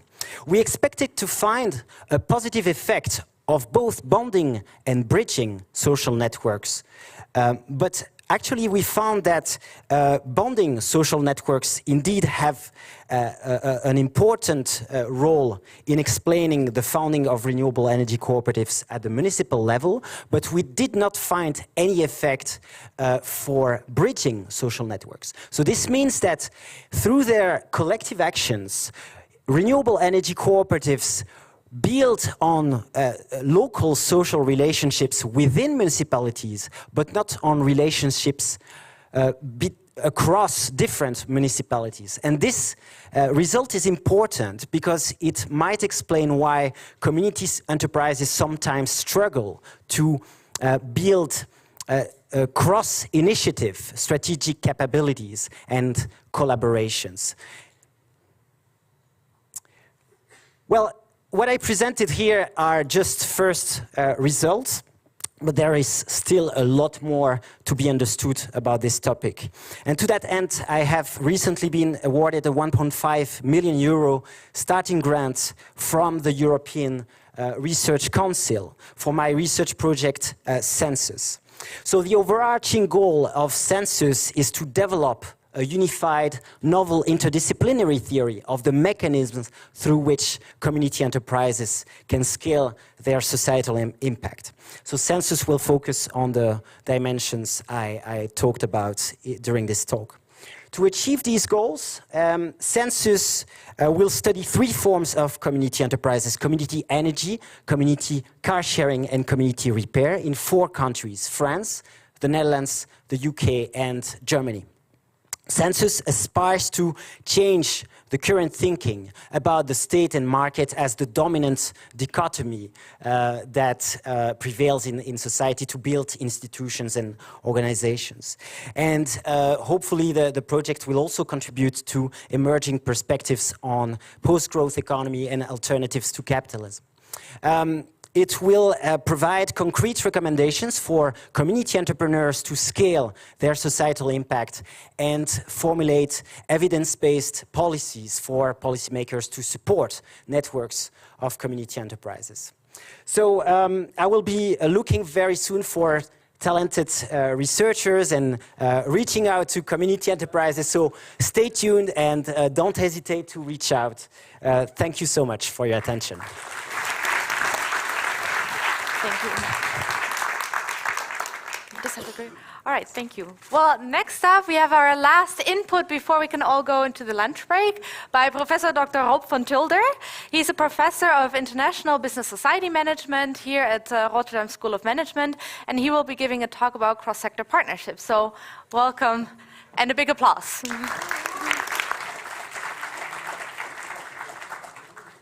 Thank you. I was sitting over there and I think, experiencing the same thing you do after 6 speakers. What about this 7th? Where's the lunch? And actually the bonus is after my speech there's lunch. So I'm really happy with this occasion. So when a couple of years ago Irene approached me that might be interesting to sort of look at Tine de Moor from Utrecht University and the team of Koen as well, to bring in, I would call the bottom-up approach, the community approach into a mainstream business school. I couldn't imagine that we would be here today. And actually today I'm the only one now that represents sort of the mainstream business school. But I would be happy to do that, hopefully also with the idea that even mainstream business, meaning the big business also, is not a lost cause. So let me try in the next 13.5 minutes to convince you that there's something going on there at that site. And that there is a management perspective. So this is mainstream also talking about management. And this is about partnership portfolio management. So let's start at the global scale. Of course, we are big business, so World Economic Forum. And they just said this is a fragmented world and we need collaboration also. Well, it started in 2000, by the way, by Jim Austin from Harvard Business School, also mainstream. And then he talked about the collaborative paradigm of the 21st century. But fast moving forward, we are now in 2015 at the Sustainable Development Goals. And suddenly, this whole idea of partnering or collaboration becomes a paradigm, and a paradigm shift also in the thinking on a global scale on what is sustainable development. These are the Sustainable Development Goals, but they're based on 5 principles. People, planet, prosperity, so not profit, peace, and partnering. And partnering then as the facilitator of everything else. So that sort of created legitimacy on a global scale, supported by big business also, that saw a business opportunity, by the way, business case, and big governments, but also big NGOs, to work together on this global agenda. So there's a logic to this. And of course, the old African proverb said, if you want to go fast, go alone. If you want to come far, go together. Or at the COP28, what was it, COP26, I'm keeping track of count, is David Attenborough basically say, if working apart we are a force powerful enough to destabilize our planet, surely working together we are powerful enough to save it, again, at the global scale. And another one is, if we are facing all those wicked problems, we know that also, this is also some of the insights, wicked problems require wicked solutions or wicked approaches. And what is the part of the approach? It's collaborative. You cannot do it alone. The biggest companies in the world say, we cannot do it alone. And many, of course, the critics would say, yeah, Shell says they cannot do it alone. Basically, they don't want to do it anyway. So I would like to draw your attention that it is not a lost cause. We can talk about individual companies, but I will give you some examples. So the example is, for instance, there's lots of business schools thinking that basically say there's a collaborative advantage. Even the profit-oriented sector knows that they have to build up new business models. They have to do it with others. We call that cross-sector collaboration. So cross-sector meaning the profit sector, the market, civil society, the community sector, and the state. So when we talk about then sustainable development goals, we talk about balanced societies. And we are trying to figure out how that works. And we can talk about community-based economics because I really love the term, but there's also something else that's big business, and we have to sort of try to figure out how they can be combined. Otherwise, one of the biggest fears that I have is that you can build up communities, fair B&B and whatever, but that big business still will prevail. They have to also change their strategy, and this is what we're working on. So that's why I call it, I don't think it is a lost cause to do that, but it requires something. So what does it require? It requires that the first time we look at all those initiatives and say, we see roundtables, we see councils, action network, compacts, we see initiatives, we see 10,000 of public-private partnerships and 100,000 plus communities or cooperatives. So the question then is, how can we bring them together and make them effective also for the common cause? And this is what we try to do research. So I founded the Partnership Resource Center 13 years ago. We had platforms also, the PEP initiative, promoting effective partnering, and then we come up with sort of studies. We start, of course, we are a business school, so we start with big business, the top 100, and we already saw that most of the big companies, they are partnering in order to become more purpose-driven. It's controversial in the sense that many of them just do it because they want to look good, but some of them, already in 2010, when we did the study, wanted also to do that because they saw purpose. They saw also, like Feike Siebesma of DSM, for instance, said, in a system that fails, I cannot do business. So there is a sort of intrinsic motivation also of companies. And then we went on how to make that work, the front runners. Then we looked at the largest NGOs. And then this year, together with a co-author, former students also of our department, we made this big book on principles of sustainable business. And actually what we found then, and the final chapter on that book is basically how are we getting together all those ideas on how partnering, also from big companies, how that works. So for instance, we know that trust building is more important than trust. You don't partner because you trust each other, but you trust each other because you partner. And why do you partner then? Because there is a common purpose or a common problem. So trust building is more important than trust. I have to explain it all the time to policymakers. So, well, we only partner because we trust each other. Well, if you really do that, then you don't have to partner because then, anyway. And there is no common problem. Sharing languages is important. What is value? So, and it's important and it was reiterated also in many of the presentations, we need to develop concepts also that we share. Coalition of willing, yeah, well, that's nice. But the coalition of the needed are the ones. So what we found also, research after research, and I summarized it in a very simple thing, 2/3 of the partnership projects fail. I actually think it is an underestimation. And part of that is because many of the things that are called a partnership are not a partnership.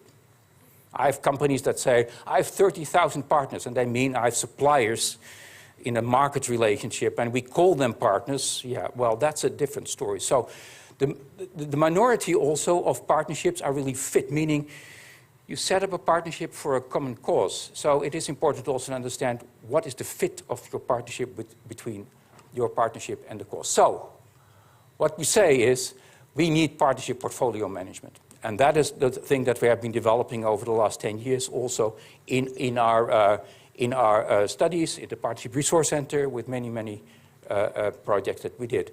And on the website of this book that I just reiterated, we have a lot of cases. So I just pick out for the last couple of minutes. How many minutes do you have? -3?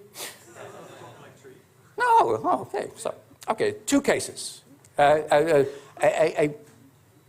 interesting case, there are no best practice cases, and a failed case from a perspective of a big company. So Unilever and TNT. So what about this? This is the partnership portfolio. We draw these maps all the time from Unilever in 2010. And that was the time that Paul Polman, the CEO of Unilever, started this sustainable living plan. And they developed an approach with partnership, with World Wildlife Fund for Nature, with NGOs, with governments, with universities and the like. You don't have to read it, by the way, but it's just a matter of it looks complex. But it's not, actually. So we started to analyze this, and this is just a slice of that. They identified the key commodity chains. Then they identified the issues that they were facing. In this case, it was about health, hygiene, climate, fisheries, and they started to develop partnerships. So partnerships are not just collaboration, but they're institutionalized forms of trying to bring people together, just at one moment, but continuous. And actually, that was quite a success. And we can have a long discussion on whether Unilever actually walked the talk. But it was a success in a surprising way. And this is just the case is explained on the website in more detail. But the surprising way is when Paul Polman himself, when he finished his CEO, he wrote this book, Net Positive Change. And the introduction of the book says, when mayo beat ketchup. So again, I hope you don't mind. I know the audience, probably 90% is more into the community base, but this is big business. So mayo, mayonnaise, beat ketchup. Mayo is Unilever, and ketchup is Kraft. Yes, and Kraft had a hostile takeover bid for Unilever, and it failed. And it failed. Why did it fail? Well, not because Kraft couldn't take over Unilever, but because Unilever was safeguarded by, and that is why he calls it 1 + 1 makes 11, by the stakeholders around Unilever. That were institutional investors, government, trade unions, NGOs, and the like. They sort of made it sure that Unilever, on the basis of its sustainability process, of course, would be safeguarded. Well, it's nice also that the book that we just released is also supported by Paul Polman, and actually he wrote in the introduction, and then he said, this whole idea of partnership portfolio management, that is interesting. We think that it was a big part of our strategic survival. So the second example, this is one of the first big partnerships in the world. Well, TNT, allied with the World Food Programme, and both of them said, okay, TNT is about logistics, World Food Programme is about food, so we have a food problem in the world, by the way, not because there's not enough food, but it is unequally distributed, so we have a business case. This is how business looks at this. So what did they do? They allied with each other. So this is the network, TNT, World Food Programme, and they allied with each other in order to make the world a better place. So what happened? Well, the World Food Programme used the alliance to create a bigger portfolio with all sorts of other players. And you can see that already, more than 2,500 partnerships with local NGOs and the like, on the basis of we call it management competency of partnership, portfolio management. TNT, on the other hand, just did one project with the World Food Programme, actually very much also related to the leader, the CEO. And they included it then in a management training program, leadership program, which was cool. Managers at TNT really like to go to South Sudan in order to figure out how we could sort of save the local population by effective logistics. On the other hand, it was not really integrated in the company. And it was not part of a bigger portfolio. So, what happened? When Peter Bakker, who was the CEO of TNT, left TNT, the program collapsed. So, when World Food Programme now is looking at this, they have a wide portfolio of management. They have professionals, they have all sorts of other people that are able to do this. Now, mind you, by the way, I'm not saying this is perfect. It's all work in progress, and we are still in a fragmented world, and we still face hunger and poverty and all sorts of other problems. But the wicked problems here are more effectively addressed by Unilever than by TNT. Why? And then we get to the management point of view, and this is the main statement that I would like to make, because Unilever developed a partnership portfolio management that was independent of the CEO. It was integrated in the company. It also had a broad portfolio of issues that really the company had, and it was about education, training, etc., etc. Whereas TNT only had a program that was linked to the legitimacy of one leader, not linked to its core business, not linked also to the core countries, which meant also that when the CEO went away, the program collapsed. So this is about continuity also of partnerships, also linked to the bigger issues. So in that sense, Unilever developed a better partnership portfolio management strategy than TNT. However, Read also the book where you can see that Paul Polman also doesn't say that he is perfect, not at all. Doesn't say that Unilever is there, not at all, but it's what we call transitory strategies. And this, for me, from a mainstream point of view, is important. And there, of course, it's great to see that community economics, partnering, Airbnb, the big companies with their portfolio strategies now come together in one department, in one business school. I'm really happy about that. I'm a little bit, how do you say that, colonial in that sense, with lots of interesting researchers and also guests. So also on behalf of the Erasmus School of Management, I think I'm really happy that Tine is with us, that the whole team is there, and that we have a captive audience here. But I won't keep you now much longer because you need to go to lunch. Thank you very much.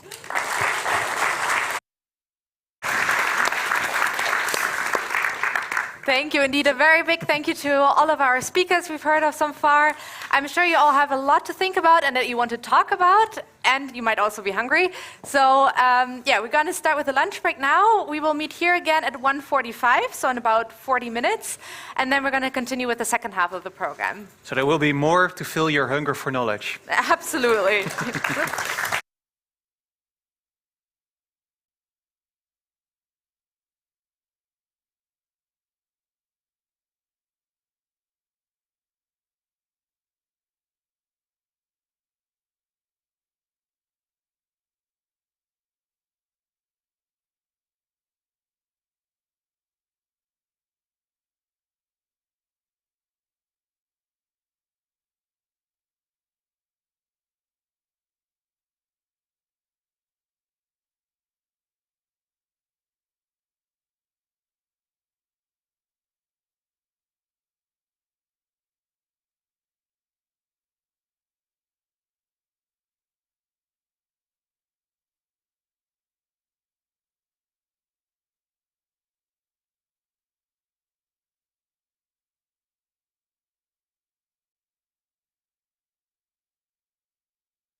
So thank you all for waiting a bit. We had some technical issues, but those are fixed now.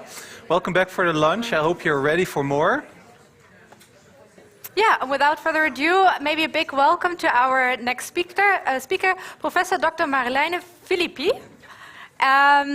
She is a professor of economics from the Bordeaux Science Agro department at the Bordeaux University. Is that correct? Yeah. Or did I mix it up? But big welcome and applause for her. Thank you. Thank you very much. I'm very grateful to Professor Tine de Moor for her invitation and inspiration. And it's a great honor or pleasure to be here with you and to share some research results. Professor Tine de Moor challenges us. We invite her in the research conference of Cooperative Alliance in Paris in 2021. And she gave a wonderful and inspiring keynote on the new cooperativism. About the need to renew the cooperative spirit. And so when she invited me, I said, okay, maybe I have to think about this idea to renew the cooperative spirit and how to re-engage citizens, employees, people in their business, in their community. And so to do this, let me share one idea, one way to renew the cooperative spirit. It's in fact to root cooperatives in their foundation, in their basis, in their value, and in their local area. And so how we re-engage people in community, how to reduce social and economic inequality, what is our responsibility, and what does it mean to be responsible? So, responsible for whom? People, planet. Okay, so to do that, I want to share research that we developed with colleagues from different backgrounds, institutional, cooperatives, geographical studies, sociologists, and also with people, with citizens. We organize workshop with them to discuss what is the needs to re-rule cooperative spirit, how to do that, what is the importance, and what we have to do to be responsible. What does this mean? So I will combine different backgrounds in order to explain, and I will just focus on the results in order to be more clear on what we find around a new notion of the responsibility. And as I will explain, the corporate territorial responsibility. So usually, responsibility is well developed in management and around the theory of stakeholders as an entrepreneurial practices. And we have a lot of discussion between the controversy between Friedman and Freeman. And the idea is to focus on if the responsibility is something very important, we have no law to define what is a responsible behavior, what is it. So the idea is to say, how we demonstrate the responsibility. So we start with the Austrian notion of community, and to say, community is a system of resources jointly used by the group of people and common rules in order to manage these resources in cooperative manner. And in this way, the community is not only something closed, but an open notion, an open community for think global and act local. Act locally and think globally, it's also to take into account the environment, but also the human being. And to do that, in fact, when you base on the community approach with colleagues, we propose the notion of corporate territorial responsibility, CTR, a way to strengthen cooperative behavior and to push corporate social responsibility to collective action. To be sure that when you develop social responsibility, you are very engaged to take into account the impact of the social, economic, and environmental action of your activities. So let me explain what is the main difference between the corporate social responsibility and the territorial social responsibility. In fact, discussing with researchers and also stakeholders, we underline two different dynamics. The first one is the shift between individual perspective to collective perspective. And the second dynamic is to think strategy from concrete individual needs and not from the supply side. And this morning we have very nice presentation that they present the cooperative housing, the way to take into account the needs of people. And we have a lot of example, good example in different countries to see, to demonstrate that the switch is very important to become more collective and more responsible. So the first dynamic is to think about the responsibility. As I say, is not a clear definition because in fact there is no law that defines what is responsibility is, in fact. We have, sure, different codes, labor code, for example, in order to define what is a good way to have good practices for the job, but we don't know how to be responsibility with the impact, the social impact and the environmental impact. So we have standards that explain to the guild the practices, like, for example, ISO 26000 or B Corp. But not financial declaration that frame the practice of companies for more virtual practices. But this corporate social responsibility is challenged by the fact that, in fact, the content of action does not all the time correspond to a more virtuous behavior. And so they turn on collective action to obtain a license to operate. Why? Because, in fact, the corporate social responsibility have a political dimension, and the company needs to be driven with the issue of the community. And those underline the transition from individual to collective action. The second dimension that's very differentiates corporate social responsibility to territorial responsibility is the fact that you have to take into account needs of people in order to offer strategy or to offer a way to help companies and also territorial policymakers in order to help and to take planet and people. Policymakers as well companies must start from concrete needs and co-build concrete solutions. For example, when you offer a job, you have to take maybe into account the fact that for people, we have to take the transportation or the nursery of all the things that's very important in order to help them to get the job. Reconcile works with the value of the company is very important. also in order to avoid the get-off. For example, with the young people,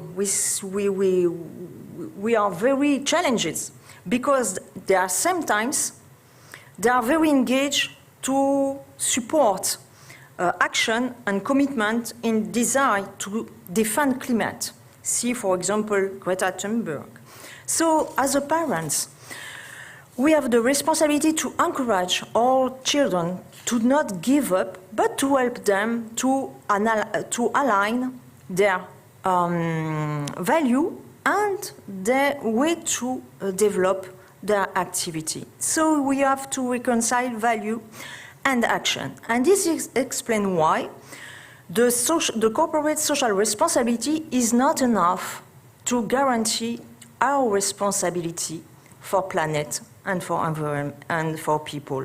And that means that we have to think about the place, the role played by territory, by the local area. What does it mean and how and why it is the basis for collective action.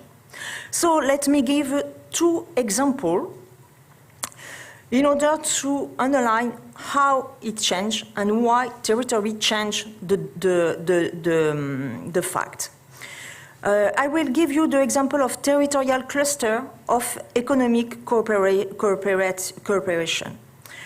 It's certainly one of the most visible and successful forms of social and ecological innovation clusters in Europe. The territorial pole of economic cooperation bring together in the same local area a group of actors in the field around a common economic project and to promote local territorial development. These cooperating stakeholders come from social and solidarity economy, such associations, such cooperatives. But they can also bring local authorities, traditional law companies, universities, to recreate sectors and jobs and to revitalize socially and economically depressed areas. In Germany, Belgium, Italy, and different countries, for example, the food sector includes the development of short supply chain associating farmers, retailers, local public, and operators as citizens, units with a common goal: give a fair remuneration to producers and to propose good products to consumers. And that's it's very important to see how now you can rethink the political, the food policy in order to support farmers as well as consumers. Another example is the experimentation in France, but now also in Wallonia, around the zero long-term unemployment territory. This experiment is new because, in fact, they try to give a job to people who, in order to reduce the long-term unemployment in a territorial scale. So this is an experiment with tested in different countries, and for example, Wallonia financed a 20 pilot project in its territory in order to base contracts between people we are far west from employment, with the project leaders to define and to build together the job and the activity. And that is really new. It's a different way to try to reduce inequality, social and economic inequality. So these 2 dynamics switch from individual to collective and to need, from offer to need, in fact, underline the very different way to think responsibility and collective responsibility. So, go back to the notion of the territory, and that we learn during this research program. Territory is not only a place, rural area, beautiful city like Rotterdam or peri-urban is not only a place. It's a combination between agglomeration and density of activity. It's more, in fact, a social construction through a process of collective action. It's a way to make society. That is really different, and it's very important in order to take care of human and natural resources. It is a place to create new solutions, face major challenges, to create a new solution in order to recreate social relation. So, the territorial responsibilities of community that aim to restore the power to act to citizens. It's also the convergence of the sometimes contradictory interests of the actor, and it's part of complex process of territorial anchorage because it is a long-term and multi-level. And so, as literature underline, place matters. So the challenge to articulate the economic system, the natural system, and the political system to recognize the creation of collective rules and the formation of the value chain is allow the creation to reconcile community for reduce inequality. So, in order to conclude, I would say that renewal the cooperative spirit is to diffuse the cooperative value and open cooperative to the community, as suggested by Professor Tindemou, when she make as her keynotes. So now the questions are more on how to measure responsibility and how to measure and to help support people to bring together new solution, co-build new solution. So thank you once again, Professor Tindemou, for your inspiration and research on collective action. And thank you for all to listening.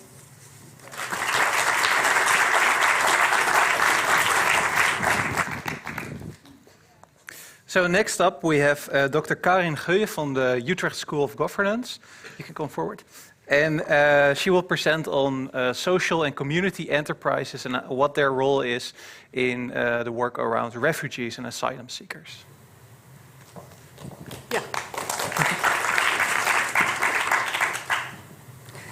Okay. Well, today we talk about collaborative solutions to society issues. And that means that we talk about issues that, or solutions that go beyond just things that state actors come up with, or market actors come up with, or just civil society actors come up with.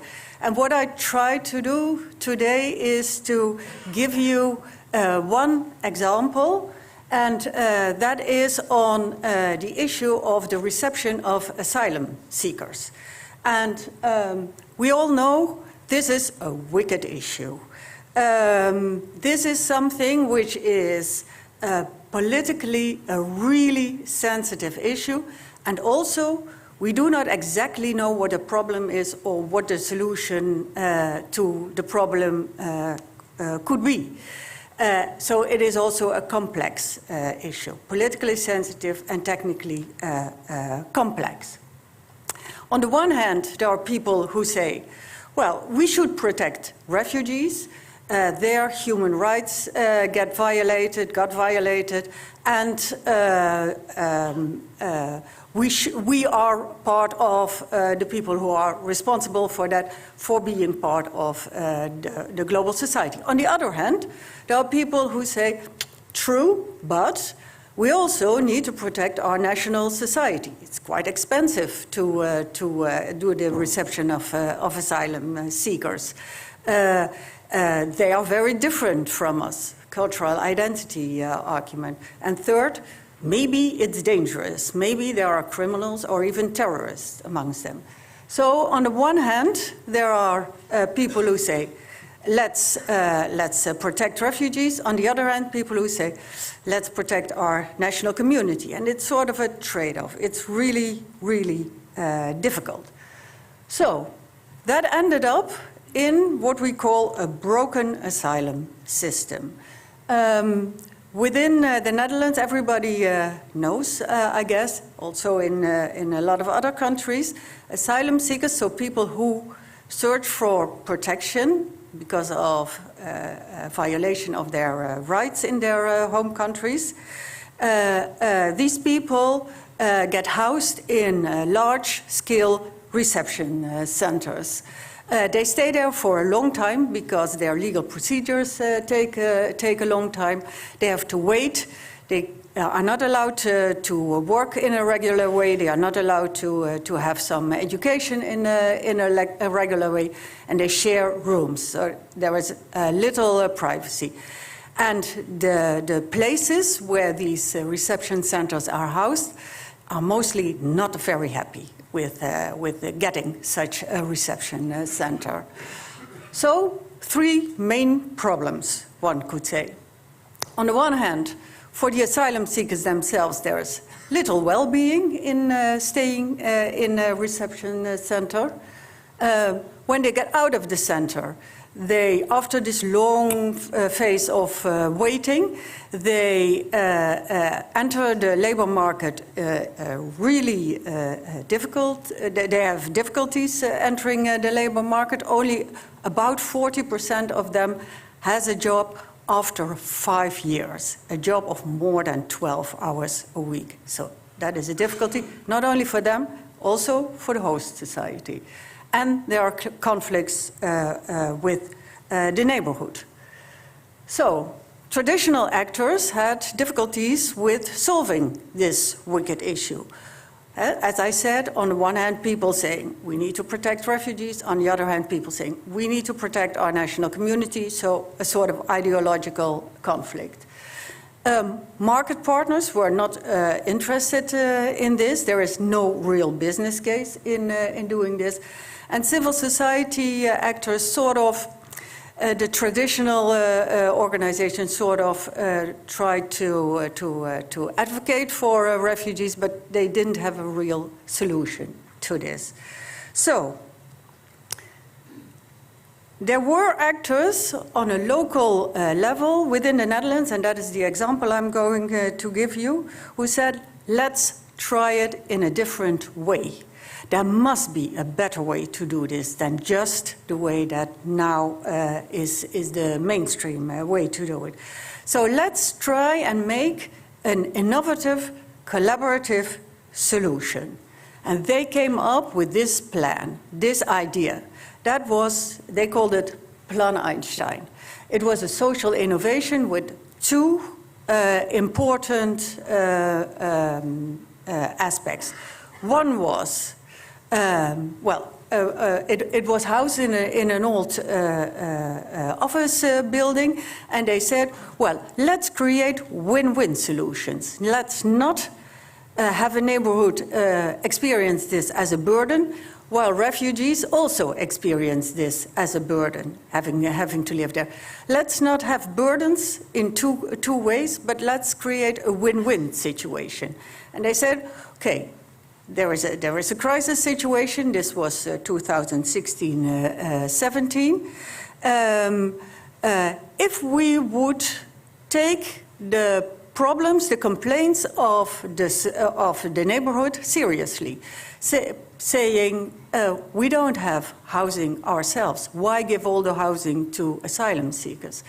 And it's difficult for ourselves to get jobs or education. So why spend all that money on education for asylum seekers? And in the city of Utrecht, in one neighborhood in the north of the city, they said, let's try to build on this, to take this seriously. And they came up with a solution which consisted of two aspects. One was co-living, and the other one was co-learning. So co-housing and co-learning, one could also say. And the co-housing part was, let's create not only spaces for asylum seekers to live in, but let's also create 38 places for youngsters in this specific deprived neighborhood to live in. Let's actually take the complaints of the community seriously. And the co-learning was, okay, people in the neighborhood also have difficulties entering the labor market or starting their own business. Let's open up courses, let's open up coaching for people in the neighborhood as well as for asylum seekers. English, for example, because that is a shared language, and also entrepreneurship courses, because both of these are interesting for people who stay in the Netherlands, who are allowed to stay in the Netherlands, or who already live in this neighborhood, and also people who have to go back to their countries of origin. So they try to create a win-win situation. Who were these people trying to do that? This was an innovative partnership, and it consisted of a broad variety of partners, and that was a crucial thing to do. Not just social and community enterprises, but also very different partners. For example, it was started by the city of Utrecht, so local authorities. Then the national organization who was responsible normally for the reception of asylum seekers, COA. Then a traditional non-profit organization or non-governmental organization, the Dutch Refugee Council. But also Socius Living, an organization, a social enterprise, which was responsible for converting office buildings into housing for youngsters. The Utrecht Center for Entrepreneurship, giving courses on entrepreneurship to asylum seekers as well as people from the neighborhood. The Social Impact Factory, doing all kinds of social design and working together with youngsters living there, other people from the neighborhood, and asylum seekers, for example, in redecorating the place. Welcome in Utrecht, a grassroots initiative.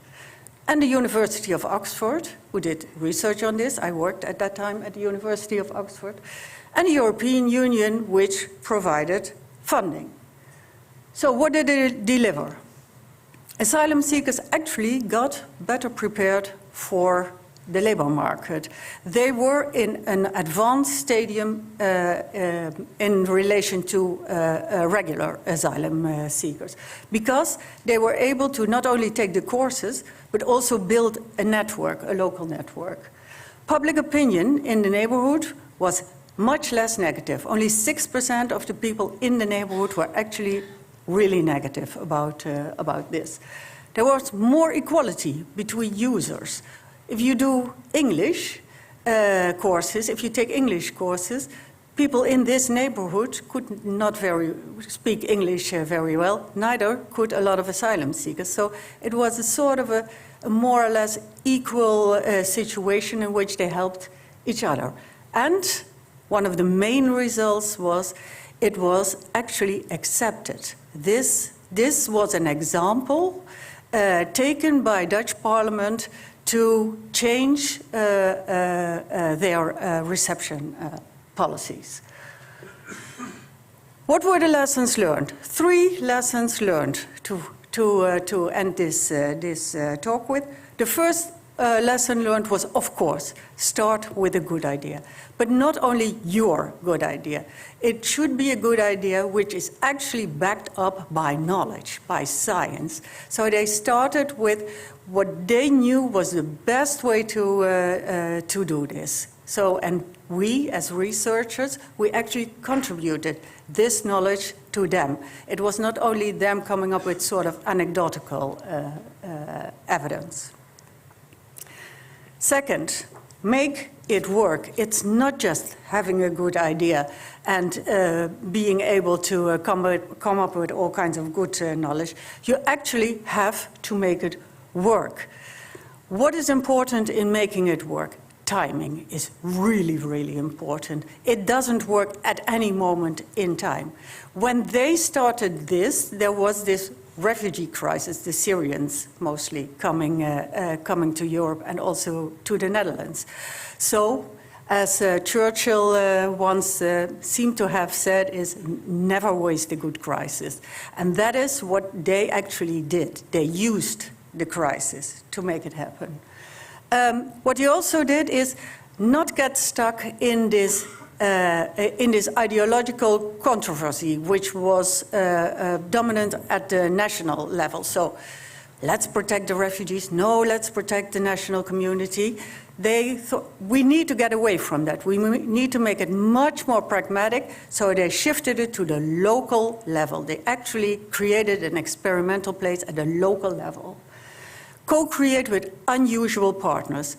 Don't get stuck with just the traditional NGOs or just the traditional social enterprises. Create an alliance which is really varied, because then you can actually combine all these different resources that the partners have, including different ways of seeing a problem and seeing a solution. Use innovative working methods, use design thinking, start small, and then try to find small next steps to develop a plan.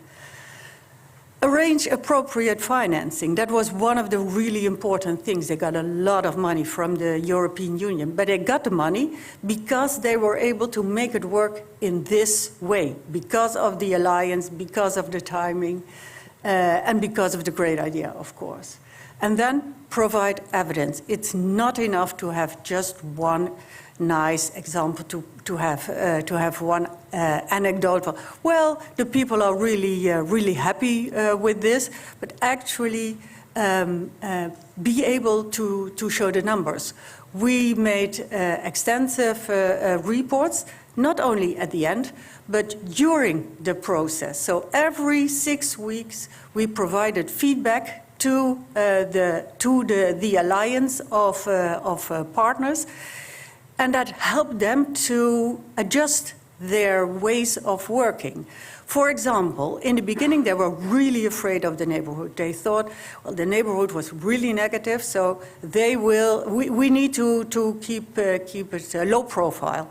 And we did a research in the neighborhood survey, and it turned out that only 6% of the neighborhood was actually negative. And the rest was more or less sort of neutral. I don't notice it, or I don't exactly know where it is, or a little bit positive. When they knew that it wasn't that dangerous to get out in the open, they were able to actually promote it much more. So in order to also attract people from the neighborhood. So evidence, research is really important. Final, mainstream it. What happens a lot, and we also saw that this morning in the talk of Thomas, is there are a lot of projects, there are a lot of social enterprises, but it's really very fragmented. What these people did really well is a combination of social entrepreneurship, social and community entrepreneurship, and institutional entrepreneurship.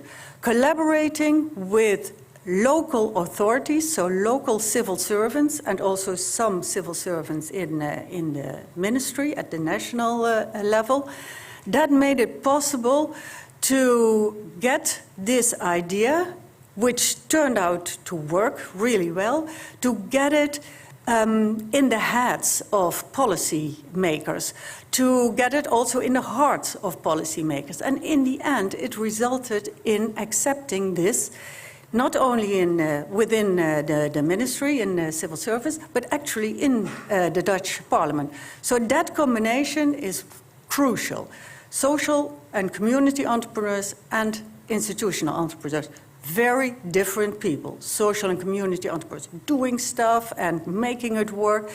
and institutional entrepreneurs, more the people who know how to lobby, who know who to contact, at which time, all these sorts of things. Not the same people are able to do that, mostly.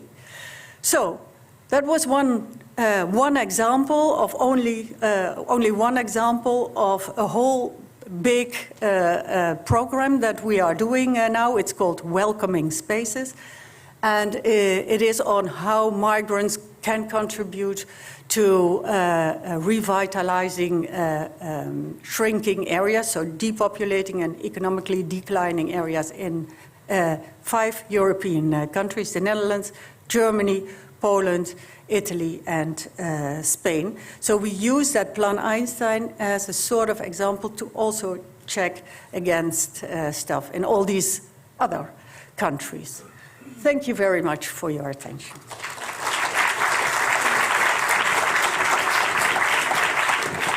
Thank you. And without further ado, I'd also like to welcome Dr. Arthur Feinberg.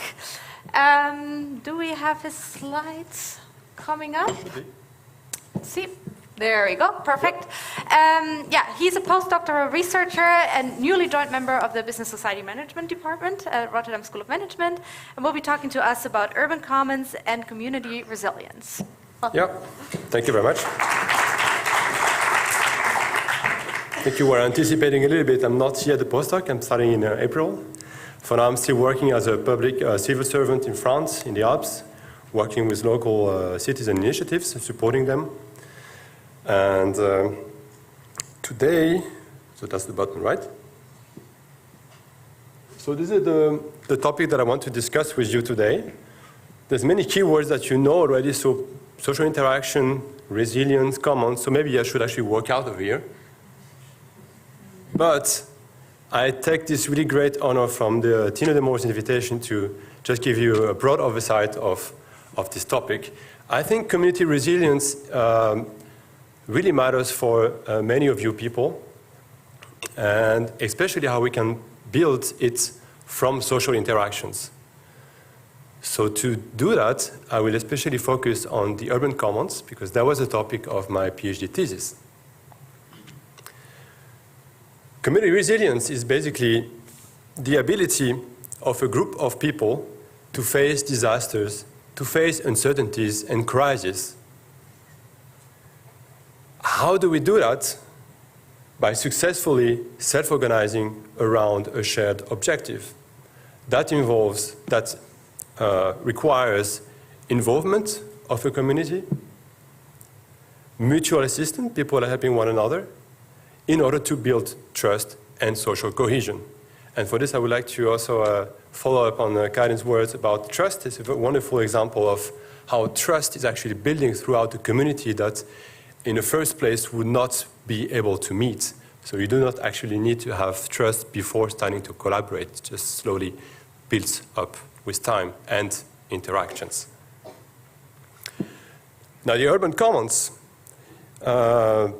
it's a widespread example of community-based practice that if you know Tina's work, probably you've heard this word 1,000 millions of times. But in this case, I worked on the urban commons, so logically in the urban space, but also present-day commons that we can still observe nowadays. They've been growing for the past 15 years a lot and all around the world. So what is it? It's basically 3 elements. You have shared resources that the people care of. There is a need at the basis of this. There is a community that decides to create or maintain such resources because of their needs. And thirdly, they require a certain system of rules, what we call a governance system or institutions, to be able to facilitate the self-organization. So what we observe usually is there's trust in these communities, there's social cohesion, and learning happening, again, as for what you said, Karin, before, and that sums up to a more adaptive community and potentially more resilient. But there's often some cases, there was a figure before talking about 2/3 of initiatives failing. I think there's even more than that, especially in the commons. So a lot of them actually collapse because of conflicts or misuses of resources. So my research was actually on this topic and I want to figure out why do they collapse and how do we make them last a little bit longer and reach more resilience over time. Urban commons are very diverse. They have multiple fields of researchers and practitioners working on it, but there's also very different types of resources. There could be material resources, such as land, water, energy, bicycles for the repair shops, for example, but also more immaterial resources, such as knowledge or art and culture. So all these resources basically are maintained by a community within a commons. The diversity also extends to the property regimes that are involved in such commons. Basically, that actually came out as a surprise for me. I thought initially that it would be only on public spaces or common spaces, but actually it can range from shared spaces, open access regimes, all the way to private regimes. Even on private lands, gardens, you can have commons happening.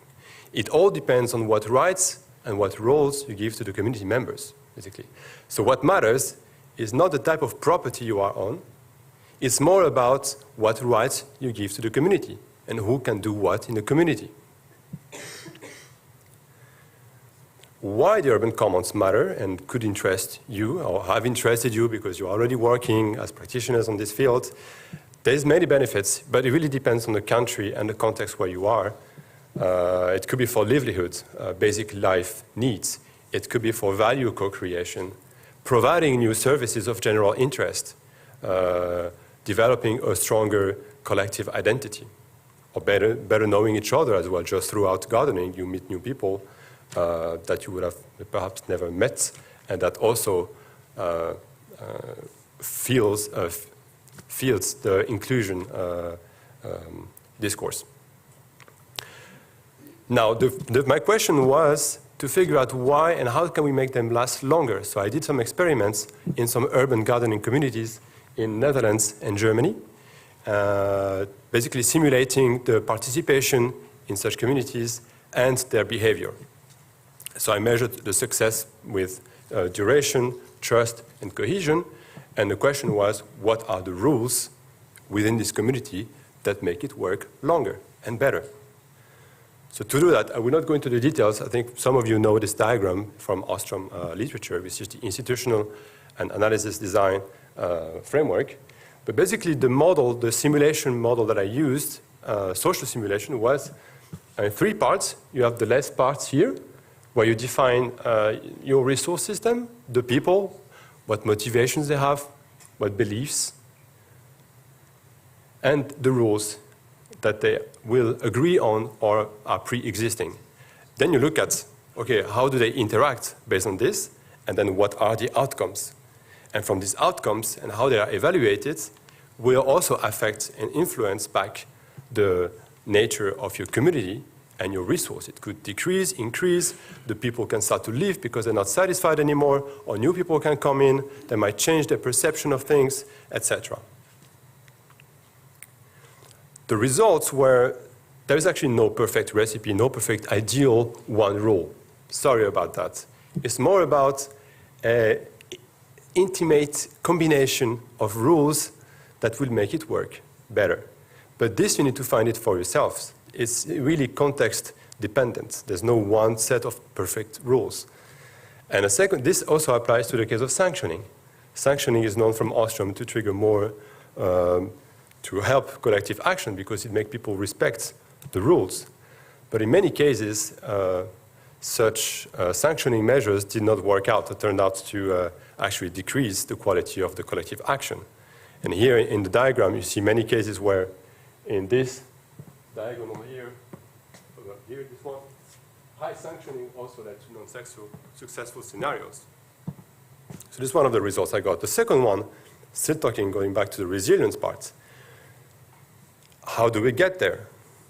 So I did more or less with the same model.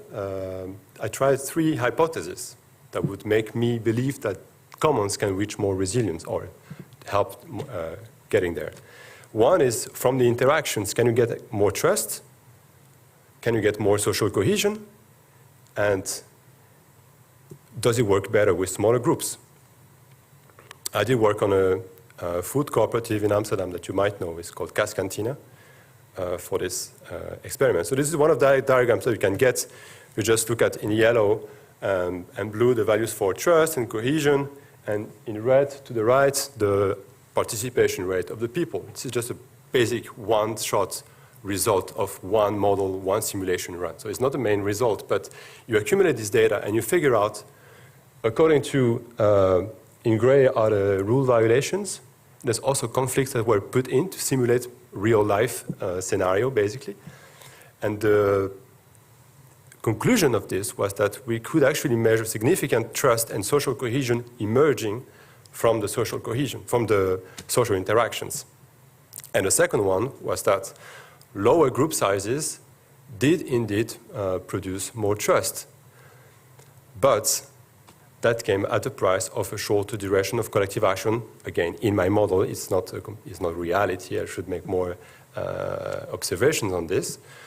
But this is probably due to the fact that if there is a smaller group, there is less manpower to actually maintain the resource, and also less manpower to go out there, talk about the initiative, find money to support it.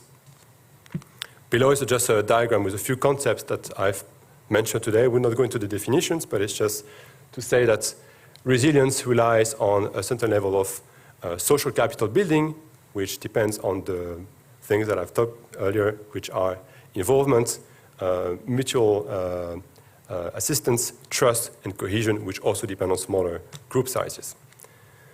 The final diagram of all this is this blue pyramid in which you have three components that make it joined together into community resilience. You have the urban commons that provide certain services or goods to a community, and community agrees on certain rules or governance system, and all this piling up with the right tuning that you need to find out in every single case, sorry again about that, to more community resilience. Further research on this that some of the speakers have already mentioned, so it's not any more to do, or still in the process at least. One is study the social learning. There was learning also in Karin's example with one another. There's also the idea of working with local authorities. This would be the case with the work of Thomas and Tina with the cooperatives, especially in the Netherlands. And the idea of replicating community resilience, which also connects to Thomas' work with scaling across. And that's also something that I experienced myself as a civil servant in France, supporting local initiatives. We actually helped them build a network so they would decrease some operating costs, basically, but also help one another and go out there and help their capacity to get some money. Instead of everyone individually asking for subsidy money to governments, they would collectively do it and have better chances instead of competing against one another. So thanks a lot for listening to me. And there's a few copies of my PhD book just out there on the table if you are curious to know more. Thank you. Thank you. So, and then for our last speaker is Dr. Amineh Ghourbani from the Technical University of Delft. Give her a round of applause.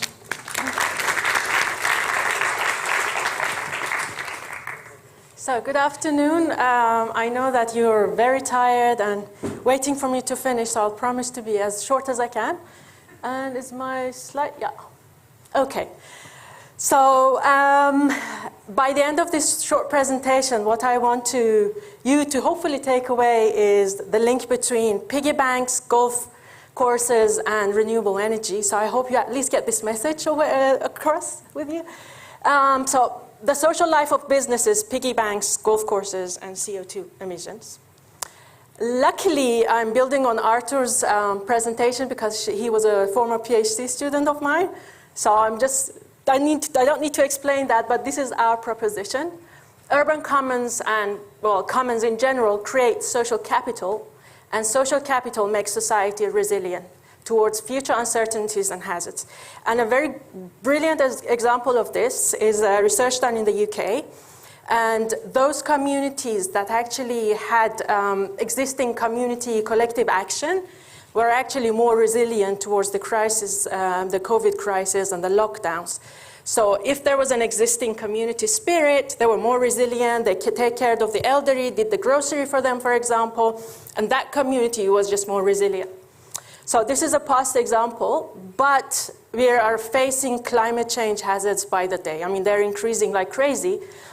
And this is, so having resilient communities is something that we really need. And so urban commons and collective action is not about the economic benefits, yes it is, and the social benefits, but it eventually is about creating resilience towards climate change.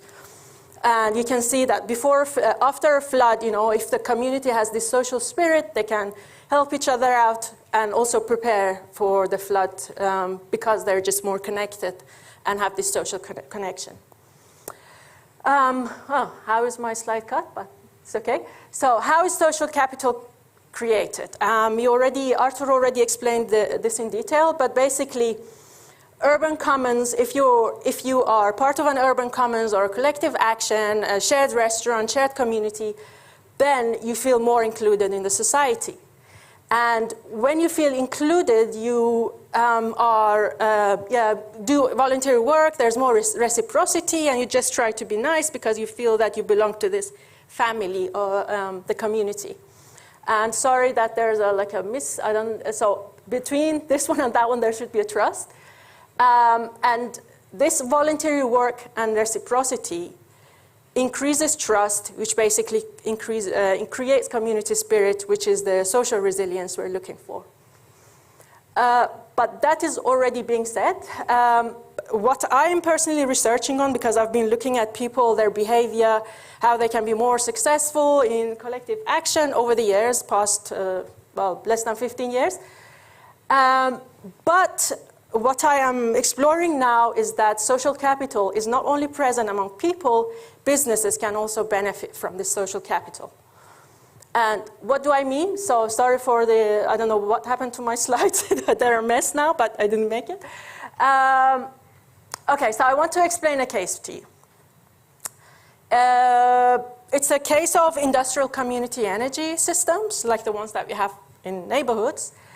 But it's actually, we wanted to see, again, with another PhD student of mine, whether it's actually feasible between businesses.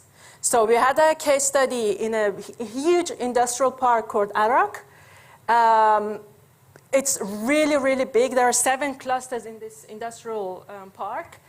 And the smallest one has 30 companies, and the biggest one has 400 companies. So you can just imagine, like the scope. And they're very diverse. So huge companies, industries, aluminium smelter, for example, food, part making, everything. So you could just basically find any industry in that area. We interviewed and surveyed 209 CEOs on their willingness to have this community energy system, just like you would have in neighborhoods with people, like Thomas was talking about. And we wanted to see if this collective action and social cohesion would actually also exist between companies in an industrial cluster, and whether they would be willing to join and build and initiate a community energy system for various reasons, which I don't have time to go through now.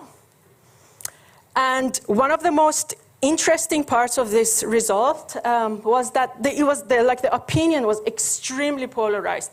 You didn't have people who were in doubt. They were either completely against it, there's no way I'm going to work with other people on having a collective action, community energy. I mean, I don't even trust them. And there were people who were super enthusiastic, and they were saying, yeah, let's do it now. What do we have? Where do we start? We want to have this community energy. We're suffering from energy crisis. We have a lot of brownouts, and we're sure that this is going to work. So there was this really polarized opinion. And therefore, we had workshops and a lot of field observation just to see what's going on. And why is it that the opinion is so polarized?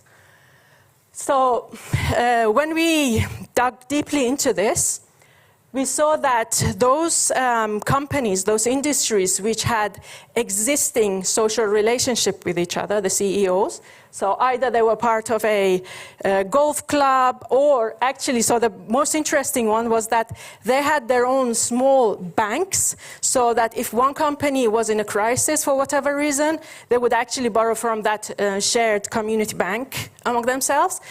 And these piggy banks and the golf clubs and even religious ceremonies that they were organizing together were actually the essential part for them to be willing to join a community energy system and initiate it. So that was a very interesting finding for us because we felt that, we can learn from people. Companies can learn from people, and we can also have this collective action and social resilience, if you want to call it, among companies as well. So that being said, it's a big idea. So it's like, we're learning from flock of birds to see how human beings do collective action. So there's a long distance, but it's about climate change. Before, climate change was centralized, and it was, state leadership. So the United Nations and the EU telling the countries to impose policies, and the governments would have local policies involved. So it was this hierarchical top-down state leadership. Then we led into polycentric climate governance, which is really nice because we also involve non-state actors such as communities, companies, NGOs, etc. So you're already far ahead, but this is how it looks. It's a huge polycentric environment and very chaotic. And what I propose, and I'm doing for my research, is to create polycentric climate governance with international cooperative initiatives, which are basically communities of companies working together on a shared objective of achieving their climate targets. So I think I was short enough. Thank you.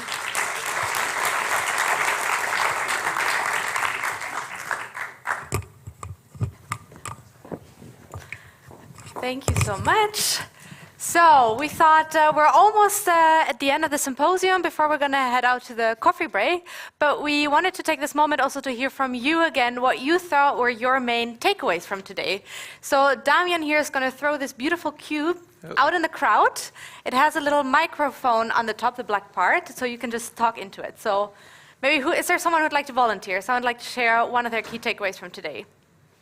Don't be shy.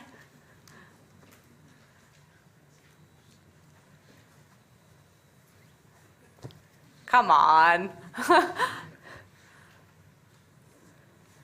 No one? No one? Yeah? Ah, thank you. The first brave volunteer. I'll throw it. You need to hold it close. All right. Can you hear me? Yes. My name is Wouter Mensink. I work as a policy mediator. I used to work as a researcher doing research on these types of topics, so it's nice to hear kind of the state of the research after a couple of years. One of the things that I found very interesting to hear more about is basically the difference between community logic and governmental logic, market logic, and how that can create tensions. And I think we've heard nice examples of ways to overcome these tensions, but also kind of like where it's difficult to meet these different logics. And it would be really interesting for me to hear more about it. And I was reminded of the work of Ostrom. I hadn't thought of the work for quite a while, and I would like to kind of dig back in and read more on the relationship between this community logic, commons, and the idea of conflicts between sectors. And thanks. Thank you. Do we have time for one more? Is there another volunteer? I think all the way in the back. All the way in maybe the back? throw it first to me then. Yes. Okay. Ooh. Yeah. Almost. No. It's okay. Hi. I'm Adrienne Mendrik. I actually have a company, but I'm just here out of interest. I've been a researcher also for many years. And I'm actually wondering, Because, for example, in the company, we work together a lot with universities, and we use a sociocratic governance system. And I don't hear any of this in any of the stories that I heard today. And I was just wondering whether this is something that you guys are also looking into. Like, of course, you're looking into various governance systems, but I think sociocracy is a really good example of, you know, having, collaborations and co-determination and commons over companies, over institutions. We do this a lot with the universities. So I was just wondering if anyone can comment on that, any one of the speakers, or... Yeah, is there still someone in the audience wants to respond to that? Because then I will bring the cube. If not, I would just say maybe wave at all the speakers again and all the researchers in the room, so you have a nice segue for your coffee chat. Right? Okay. Yes. Because we're unfortunately running a little bit low on time. But then let's move on. We also have a takeaway, save the date. Damian. Yes, this is for the next CollectieveKracht meeting, which will be on the 16th of June in Eindhoven. So you can already register this in your agenda. This will be a meeting mostly between, I think it was the civil servants, right? Yeah. With the citizen collectives. So those groups are already very much invited to this event. And now, last but not least, first of all, I would like to thank also all the speakers again that were here today. Let's give them a big round of applause again. Thank you. We also do have a little thank you present for all of you, so please make sure that you stop by Damien and me before you leave this room, so we'll give you the little goodie bag. But also our audience does not have to leave empty-handed. In case you haven't seen it yet outside, there's a lot of literature that you can find, studies that were conducted on topics that we discussed today, but also on other topics.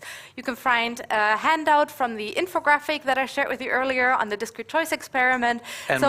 And more. So take another look at this table with all the handouts and feel free to take whatever sparks your interest. Yes, so now on to coffee, but here we have for you the route to the aula. And we need to be there strictly at 4, so preferably a bit earlier. Indeed. So take that into account when drinking your coffee. Thank you all.